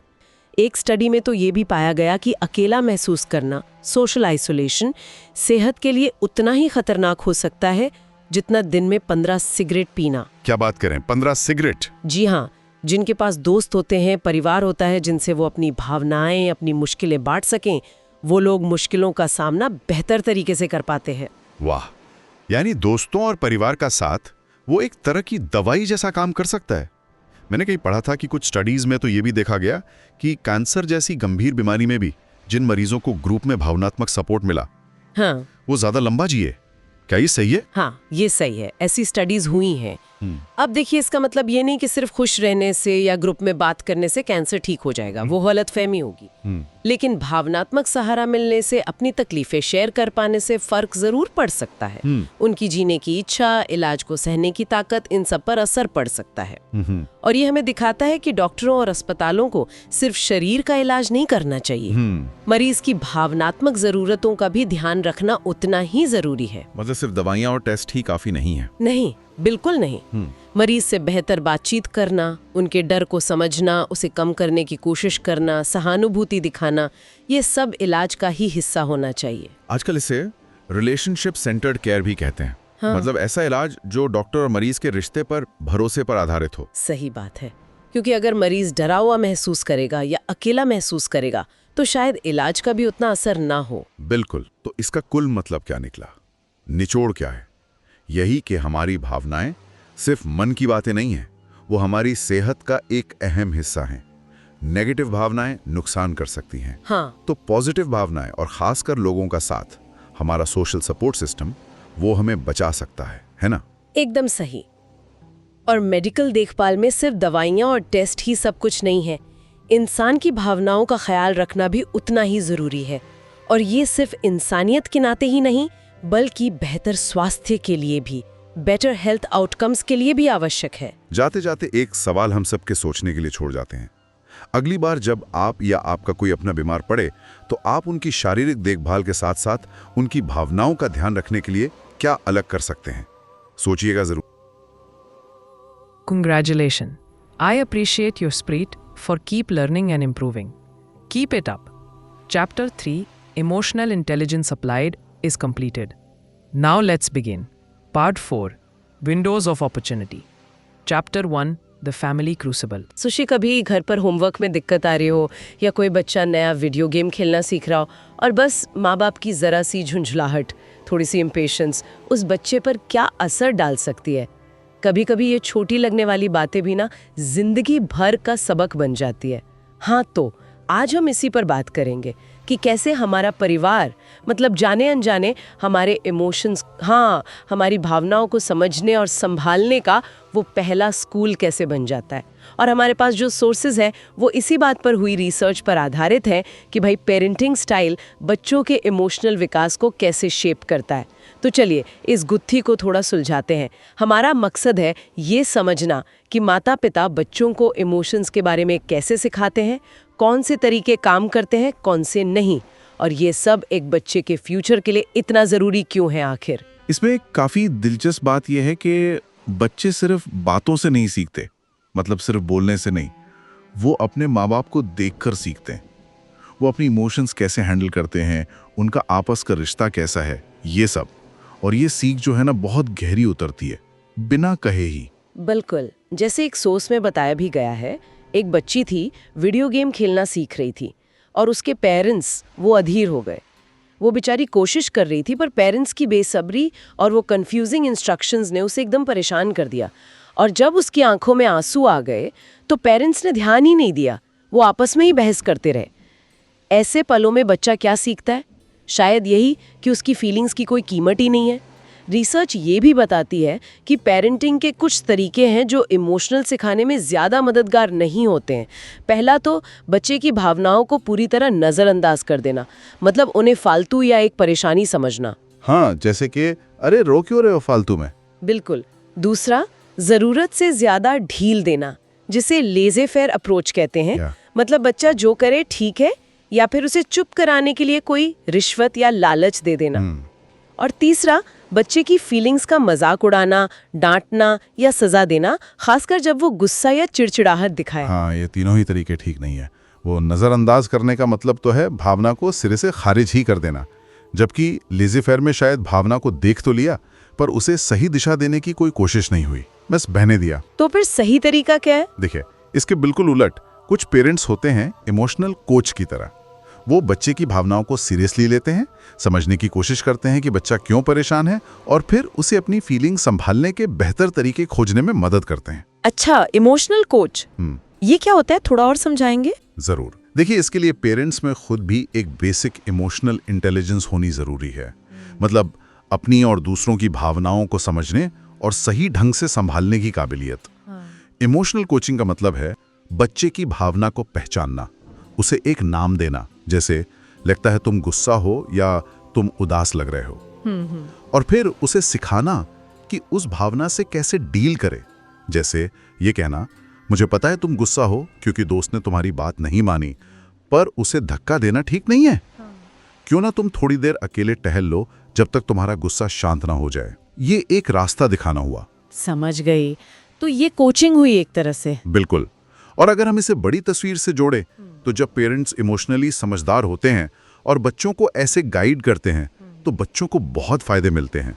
वे अपनी भावनाओं को बेहतर पहचानते हैं, संभाल पाते हैं, कम परेशान होते हैं। अच्छा। स्कूल में दोस्तों के बीच ज्यादा पॉपुलर होते हैं और यहाँ तक कि उनकी पढ़ाई लिखाई भी बेहतर होती है। ध्यान देने की कैपेसिटी बढ़ती है। इसे एक सोर्स में हार्ट स्टार्ट भी कहा गया है, मतलब जीवन की शुरुआत में ही भावनाओं की एक मजबूत नींव रखना। ये तो हुई अच्छी पेरेंटिंग की बात, बड़ा पॉजिटिव लगा सुनकर। लेकिन इसका एक दूसरा पहलू भी है ना? मतलब अगर पेरेंटिंग में डांट, फटकार, सख्ती या अनदेखी ज्यादा हो तो? बिल्कुल, उसका असर बहुत गहरा और नेगेटिव हो सकता है। खास तौर पे बहुत ज्यादा सख्ती या फिर वो मनमाने ढंग से दी गई सजा, वो बच्चों में गुस्सा और एग्रेशन, मतलब आक्रामकता पैदा कर सकती है। बच्चे देखते हैं कि उनके पेरेंट्स गुस्से में कैसे बर्ताव करते हैं, और अनजाने में वही सीख लेते हैं। ये साइकिल कई बार पीढ़ी दर पीढ़ी चलती रहती है। और शायद सबसे बुरा तब होता होगा जब बात अब्यूज तक पहुंच जाती है। शारीरिक या भावनात्मक शोषण। हाँ बिल्कुल, शारीरिक या भावनात्मक अब्यूज बच्चे की एम्पैथी यानी दूसरों का दुख समझने और महसूस करने की क्षमता को खत्म कर सकता है। एक स्टडी में देखा गया कि जो बच्चे घर पर मारपिटाई सहते थे, वे डे केयर सेंटर में किसी दूसरे बच्चे को रोता देखकर उसकी मदद करने की बजाय डर, गुस्सा या हमला दिखाते थे। अरे बाप रे। हाँ, वो दूसरों के साथ वैसा ही व्यवहार करने लगते हैं जैसा उनके साथ हुआ है। बचपन सचमुच एक विंडो ऑफ अपॉर्चुनिटी है, एक बहुत नाजुक समय जब प्यार या क्रूरता दिमाग पर बहुत गहरा असर डालती है। तो इस पूरी चर्चा का निचोड़ क्या निकलता है? मतलब सीधी सी बात क्या है? सीधी सी बात यह है कि हमारा परिवार हमारी इमोशनल समझ की पहली पाठशाला है। नींव वही पड़ती है और पेरेंटिंग का तरीका बच्चे की पूरी जिंदगी पर असर डालता है, उसकी खुशी, उसके रिश्ते, उसकी सफलता, सब पर। लेकिन अच्छी बात यह है, हाँ, अच्छी बात यह है कि इमोशनली इंटेलिजेंट पेरेंटिंग बच्चों को कमाल के फायदे देती है। ये शुरुआती साल सीखने के बेहतरीन मौके होते हैं। बच्चे आत्मविश्वास सीखते हैं, क्यूरियोसिटी सीखते हैं, सेल्फ कंट्रोल सीखते हैं। ये सब स्कूल और जिंदगी में आगे बढ़ने के लिए बहुत जरूरी है। बिल्कुल। तो आज की बातचीत के बाद एक सवाल मन में आता है, सोचने लायक है। अगर परिवार इमोशंस का पहला स्कूल है, तो हम सब अपने रोजमर्रा के रिश्तों में, चाहे वो परिवार हो, दोस्त हो या काम की जगह पर, एक दूसरे को जाने अनजाने इमोशंस के बारे में क्या सिखा रहे हैं? इस पर जरूर सोचिएगा। Now let's begin. Part 4, Windows of Opportunity. Chapter 2, Trauma and Emotional Relearning. कभी सोचा है आपने, स्कूल में मान लीजिए कुछ बच्चे खेल रहे हैं और वो खेल में एक भयानक घटना की एक्टिंग कर रहे हैं। एक ऐसी घटना जिसमें सच में गोलियां चली थीं, बच्चे घायल हुए थे। अजीब लगता है ना, पर ये कोई मजाक नहीं है। ये शायद एक तरीका है समझने का कि जब कोई बहुत ही डरावनी भयानक चीज़ होती है तो हमारे दिमाग पर, हमारी भावनाओं पर क्या असर पड़ता है। तो आज हम इसी गहरे विषय पर बात करने वाले हैं, आघात, जिसे अंग्रेजी में ट्रॉमा कहते हैं, और हमारा दिमाग उससे कैसे निपटता है, कैसे जूझते हैं। हम आज आघात और भावनात्मक पुनर्शिक्षा, या कहें ट्रॉमा एंड इमोशनल रीलर्निंग, इस विषय पर जो जानकारी है उसको समझने की कोशिश करेंगे। मकसद बिल्कुल साफ है, आसान भाषा में ये जानना कि ये भयानक यादें दिमाग में अटक क्यों जाती हैं और क्या इनसे बाहर निकलना मुमकिन है। तो चलिए जरा इसको खोलकर समझते हैं। याद नहीं है बस, नहीं, वो असल में हमारे दिमाग के काम करने के तरीके को ही बदल सकता है। जैसे आपने वो कैलिफोर्निया के स्कूल का उदाहरण दिया ना, हाँ, जहाँ बच्चों ने गोलियों की आवाज सुनी, अपने साथियों को घायल होते देखा। उस घटना के महीनों बाद भी कोई एम्बुलेंस का सायरन या कोई भी तेज आवाज वो उन्हें बुरी तरह डरा देती थी।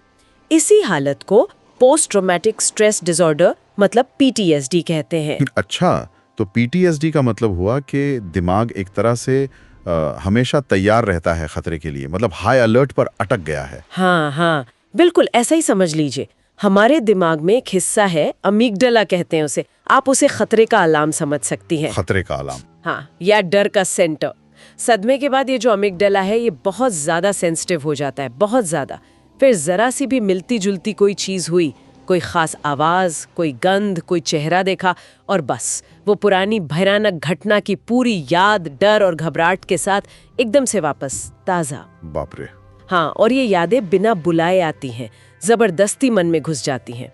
लोग इन्हें अक्सर फ्लैशबैक्स कहते हैं। इसमें एक और बहुत जरूरी बात है, वो है लाचारी का एहसास, मतलब हेल्पलेसनेस, लाचारी। हाँ, रिसर्च ये बताती है कि अगर उस भयानक घटना के वक्त किसी को लगा कि वो बिल्कुल लाचार है, वो कुछ नहीं कर सकता, बिल्कुल बेबस है, तो उसे PTSD होने का खतरा बहुत ज्यादा बढ़ जाता है। जैसे चूहों पर प्रयोग किए गए थे, उनसे पता चला कि जिन चूहों के पास बिजली के झटके मतलब इलेक्ट्रिक शॉक को रोकने का थोड़ा सा भी कंट्रोल था, अच्छा, उन पर उतना बुरा असर नहीं हुआ। पर वो चूहे जो पूरी तरह लाचार थे, जिनके पास कोई कंट्रोल नहीं था, उनके दिमाग में डर के रास्ते जैसे पक्के हो गए, स्थायी बदलाव आ गए।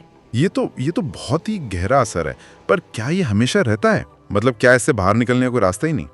यहाँ शायद बात थोड़ी दिलचस्प होती है। हाँ, बिल्कुल। और यही सबसे अहम बात है कि दिमाग में ये जो बदलाव होते हैं ना, ये पत्थर की लकीर नहीं है। हमारा दिमाग कमाल की चीज है, ये नई बातें सीख सकता है। अच्छा, खासकर भावनाओं को संभालना सीख सकता है। इसी को कहते हैं इमोशनल रीलर्निंग, मतलब भावनाओं को दोबारा सीखना। जैसे स्टडीज में देखा गया है कि हॉलोकॉस्ट जैसी भयानक त्रासदी से जो लोग गुजरे थे, उनमें से कुछ लोग सालों बाद भी PTSD के लक्षणों से पूरी तरह उभर गए।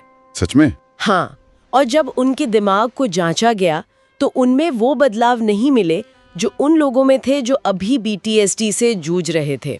और बच्चों में तो ये रीलर्निंग कई बार खेल खेल में ही हो जाती है, जैसे वो कैलिफोर्निया वाले बच्चे जो वो गोलीबारी वाला खेल खेल रहे थे। हाँ। वो असल में क्या कर रहे थे?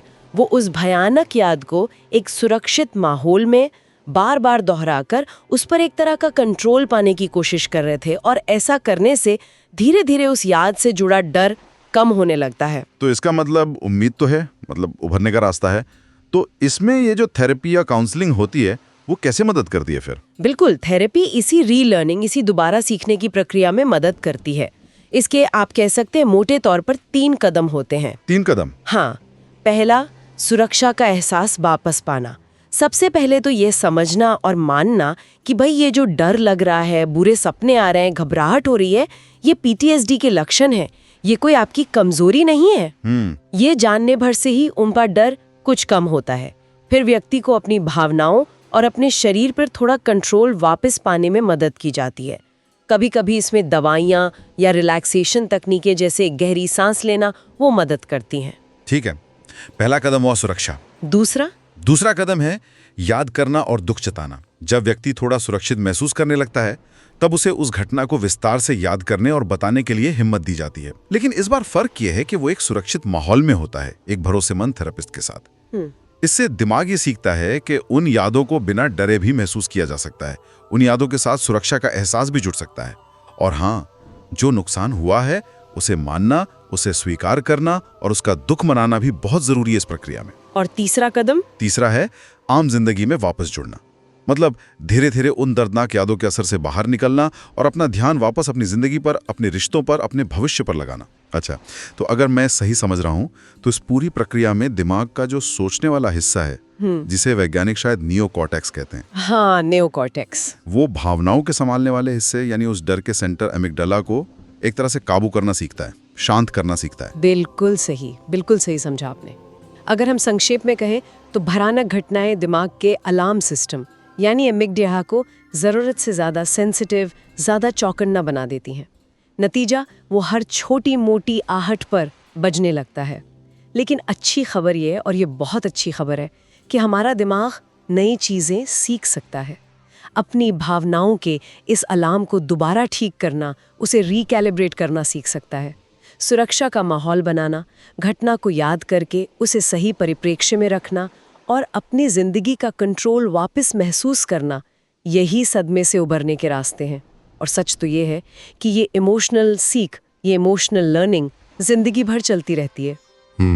तो ये सब सुनते मेरे मन में एक सवाल या एक ख्याल आ रहा है कि अगर इतनी बड़ी भयानक घटनाएं हमारे दिमाग पर इतनी गहरी छाप छोड़ सकती हैं, तो क्या ऐसा नहीं होगा कि बचपन के वो अनुभव जो हमें शायद छोटे मोटे लगते हैं, जैसे किसी बात पर बहुत ज़्यादा डांट पड़ गई या स्कूल में दोस्तों ने मजाक उड़ा दिया, या कभी ऐसा महसूस हुआ कि हमारी बात कोई सुनी नहीं रहा, हमें अनदेखा किया जा रहा है, क्या ये छोटे छोटे भावनात्मक अनुभव भी अनजाने में ही सही हमारे आज के व्यवहार को, हमारे रिश्तों को, हमारे रिएक्शंस को, क्या ये भी उन्हें आकार नहीं देते होंगे?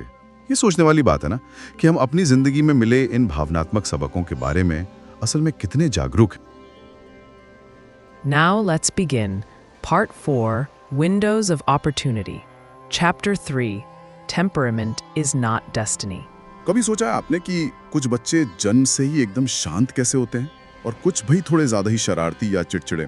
हाँ, ये तो है। या जैसे कोई बच्चा नए लोगों से मिलने में इतना हिचकिचाता है और दूसरा बच्चा है कि फटाक से सबसे घुल मिल जाता है। क्या चक्कर है ये सब?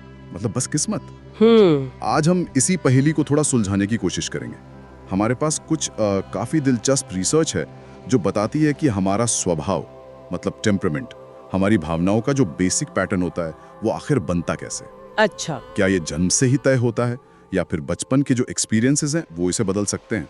चलिए देखते हैं जरा इसको। बिल्कुल, हम बात करेंगे दिमाग के विकास की भी, और ये जानेंगे कि कैसे हमारी जो अंदरूनी इमोशनल टेंडेंसीज हैं वो तय होती हैं।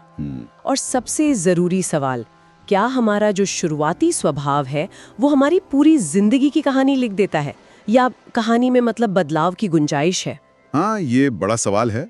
हार्वर्ड यूनिवर्सिटी के जेरोम केगन जैसे एक्सपर्ट्स की रिसर्च है वो बताती है कि बच्चों में जन्म से ही अलग अलग टेम्परामेंट देखे जा सकते हैं। हाँ। जैसे कुछ टिमिड होते हैं, मतलब थोड़े डरपोक या संकोची कह लीजिए। हाँ। और कुछ होते हैं बोल्ड, एकदम निडर बिंदास। ठीक है। तो कुछ बच्चे नई चीजों, लोगों या जगहों से एकदम घबरा जाते हैं, जबकि कुछ दूसरे उनमें दिलचस्पी दिखाते हैं। What's fascinating here is, मतलब जो दिलचस्प बात है, ये फर्क हमारे दिमाग की वायरिंग से जुड़ा है, खास तौर पर अमिगडाला नाम के हिस्से से। अच्छा, अमिगडाला? हाँ, इसे आप समझ लीजिए दिमाग का डेंजर अलार्म है। तो जो बच्चे ज्यादा सेंसिटिव या टिमिड होते हैं, उनका ये अमिगडाला जरा सी भी नई या कहिए तनाव वाली सिचुएशन में ज्यादा एक्टिव हो जाता है। ओह, उनका दिल तेज धड़कने लगता है, वो ज्यादा चिंतित महसूस करते हैं। बिल्कुल। जैसे वो कहानी थी ना टॉम की, जो बचपन से शर्मीला था, और रैल्फ की, जो हमेशा कॉन्फिडेंट रहता था। ये दिखाता है कि ये टेंडेंसीज कितनी जल्दी नजर आने लगती हैं।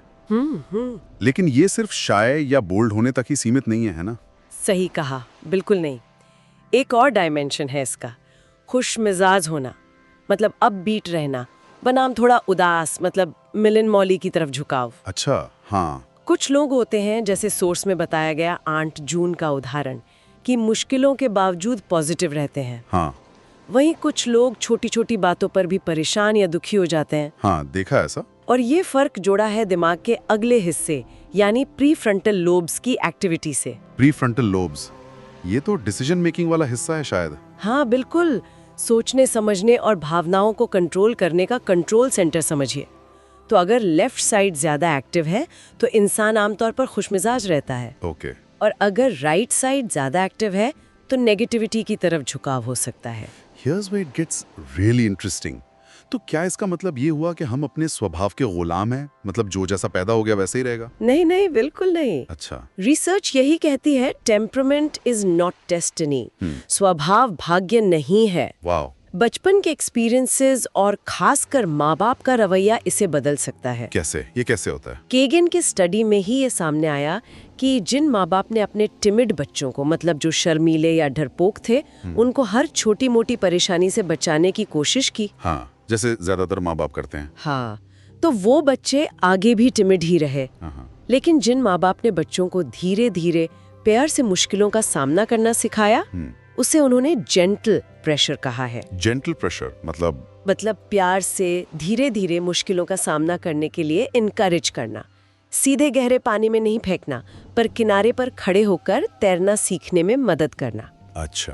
तो उन बच्चों का डर कम हुआ, जैसे बच्चे को छोटी छोटी इमोशनल चुनौतियों से डील करने का मौका देना। ये मुमकिन कैसे है? मतलब दिमाग में क्या बदलता है? ये इसलिए मुमकिन है क्योंकि बचपन में दिमाग बहुत फ्लेक्सिबल होता है, उसमें जबरदस्त प्लास्टिसिटी होती है। प्लास्टिसिटी, लचीलापन। हाँ बिल्कुल, जैसे गीली मिट्टी होती है ना, उसे आकार दे सकते हैं, वैसे ही बचपन के एक्सपीरियंसेस दिमाग के कनेक्शंस को मजबूत या कमजोर बनाते हैं। अच्छा। और खासकर जो इमोशनल कंट्रोल से जुड़े दिमाग के हिस्से हैं, फ्रंटल लोब्स, वो तो देर तक, मतलब किशोरावस्था तक डेवलप होते रहते हैं। ओह, यानी बदलाव की गुंजाइश काफी लंबे समय तक रहती है। बिल्कुल। If we connect this to the bigger picture, इसका मतलब है कि बचपन एक तरह से इमोशनल हैबिट सीखने का एक सुनहरा मौका है, एक क्रूशियल विंडो ऑफ अपॉर्चुनिटी है। सही गाइडेंस और माहौल अगर मिले तो बच्चे मुश्किल स्वभाव पर भी काबू पाना सीख सकते हैं, जैसे खुद को शांत करना सीखना या दूसरों की भावनाओं को समझना। तो what is this all mean? मतलब निचोड़ क्या है सबका? निचोड़ साफ है, हमारा जो बेसिक इमोशनल स्टाइल है, हमारा टेम्परामेंट, वो भले ही जेनेटिक हो थोड़ा बहुत, हाँ, लेकिन ये पत्थर की लकीर नहीं है।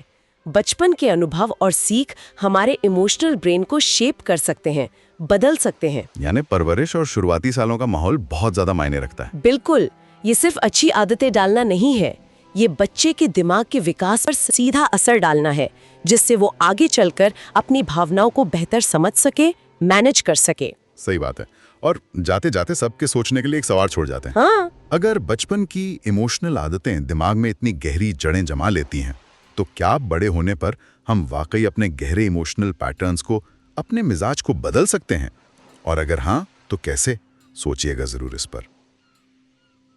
With all your efforts, you have completed Part 4, Windows of Opportunity. Congratulations. Now let's begin to the last chapter of this book. That is Part 5, Emotional Illiteracy.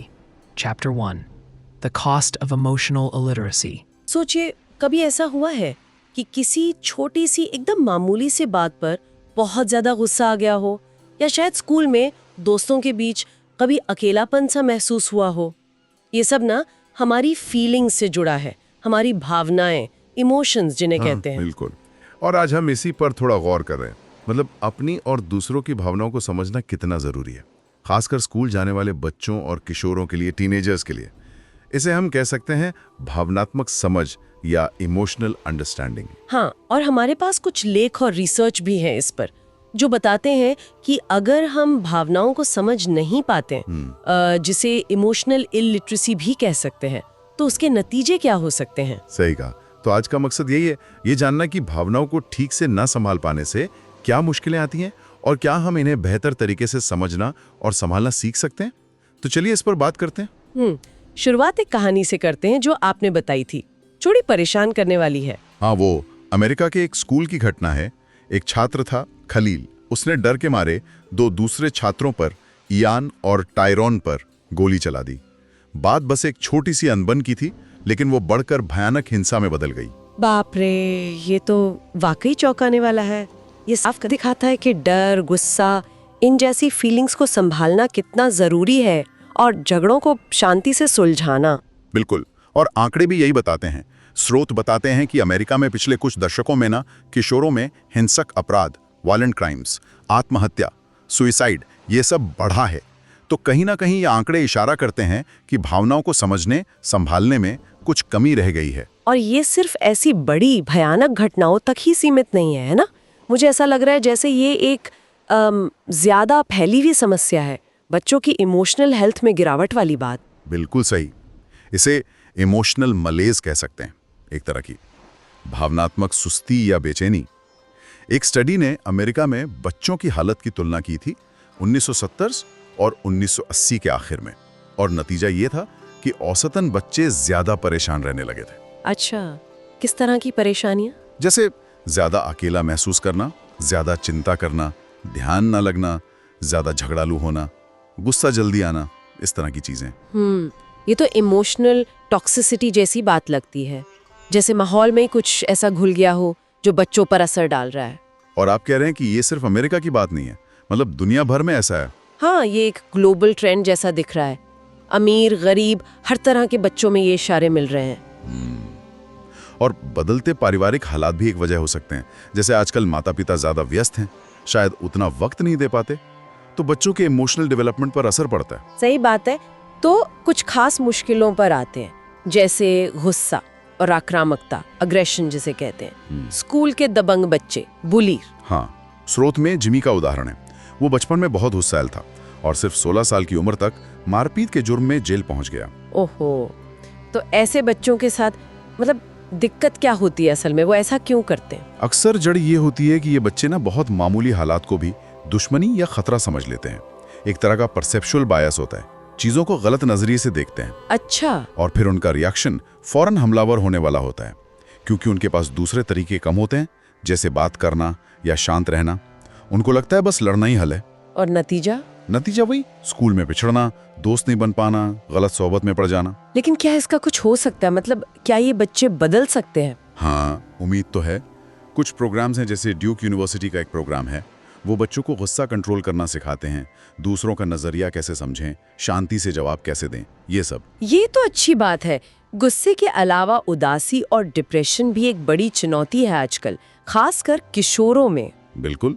एक और उदाहरण था डाना नाम की लड़की का। वो रिश्तों में मुश्किलों की वजह से डिप्रेशन में चली गई। डिप्रेशन का एक बड़ा कारण होता है रिश्तों को संभालने में मुश्किल और साथ में नकारात्मक सोच, जिसे पेसिमिस्टिक आउटलुक कहते हैं। पेसिमिस्टिक आउटलुक मतलब छोटी सी नाकामयाबी को भी बहुत बड़ा मान लेना, जैसे मुझसे तो कुछ होता ही नहीं, सब मेरी ही गलती है, कभी कुछ ठीक नहीं होगा, ऐसी सोच। और सुनने में आ रहा है कि ये डिप्रेशन की समस्या बढ़ रही है। कुछ लोग इसे एज ऑफ मेलनकली भी कह रहे हैं। हाँ, ये चिंता की बात है। दुनिया भर में युवाओं में डिप्रेशन बढ़ रहा है और कम उम्र में शुरू हो रहा है।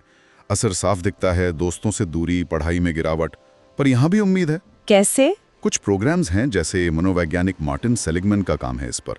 वो बच्चों को सिखाते हैं कि निराशावादी सोच को चुनौती कैसे दें, बेहतर रिश्ते कैसे बनाएं।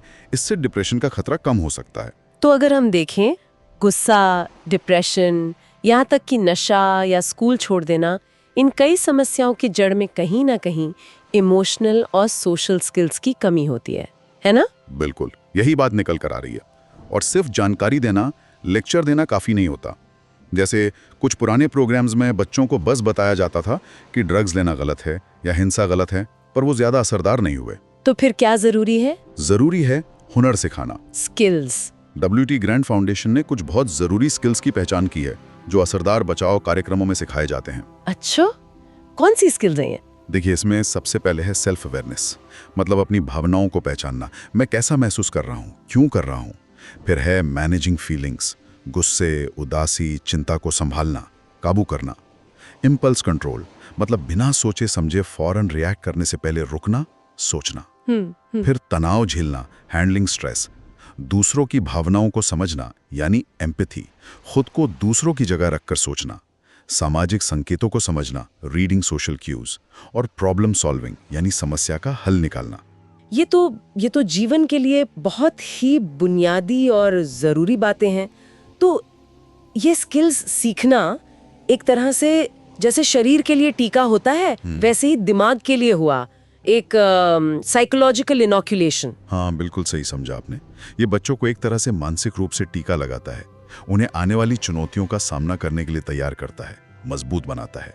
तो इन सब बातों का निचोड़ क्या है? मतलब क्या समझे हम इससे? देखिए, सीधी सी बात यह है कि अपनी भावनाओं को समझना और उन्हें सही तरीके से संभालना, और साथ ही दूसरों के साथ अच्छे रिश्ते बनाना, ये जिंदगी के सबसे जरूरी हुनर, सबसे इंपॉर्टेंट स्किल्स में से हैं। और ये सिर्फ बड़ी मुश्किलों से बचाने के लिए नहीं है, नहीं, ये रोजमर्रा की जिंदगी को बेहतर बनाने के लिए, ज्यादा खुशहाल बनाने के लिए भी जरूरी है। बिल्कुल। और जाते जाते एक विचार मन में आ रहा है, जरा सोचिए, अगर स्कूलों में हम मैथ्स, साइंस, इतिहास के साथ साथ इन इमोशनल स्किल्स को भी एक ढंग से, एक सिस्टमैटिक तरीके से सिखाना शुरू करें, तो हमारी आने वाली पीढ़ी पर इसका कितना गहरा असर हो सकता है।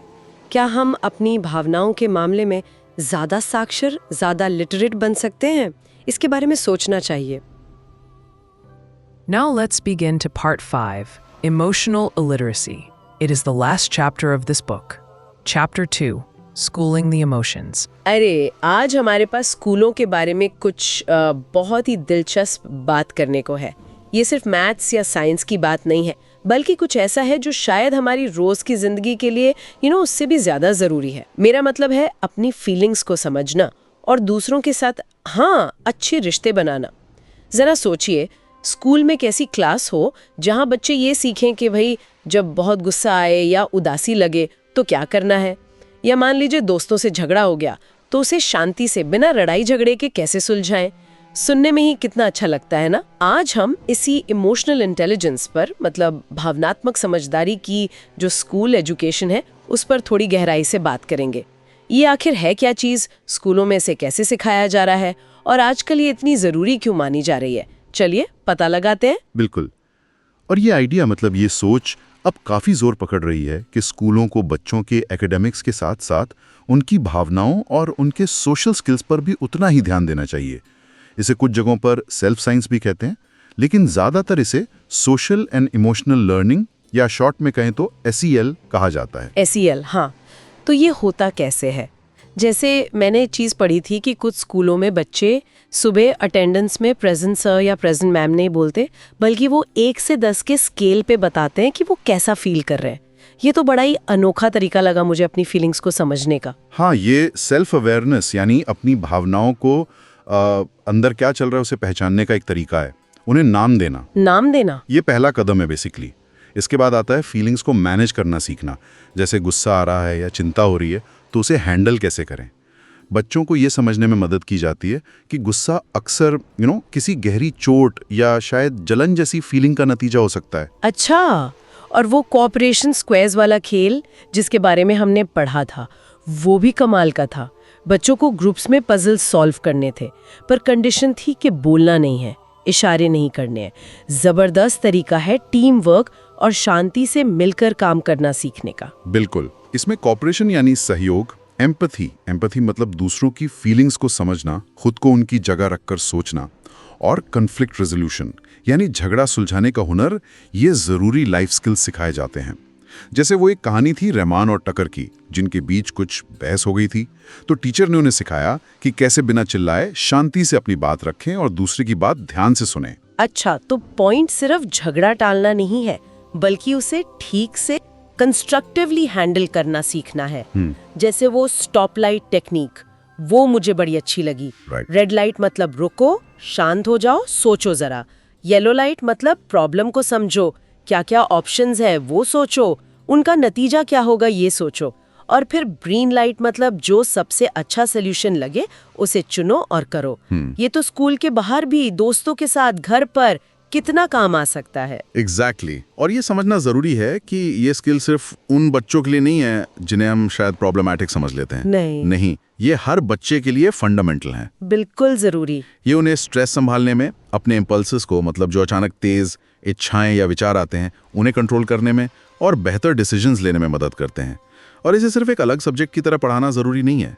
इसे आप इंग्लिश या हेल्थ जैसी क्लासेस में कहानियों या डिस्कशंस के जरिए भी सिखा सकते हैं। हाँ, ये बात भी जरूरी है कि ये सिर्फ बड़े या महंगे स्कूलों की बात नहीं है।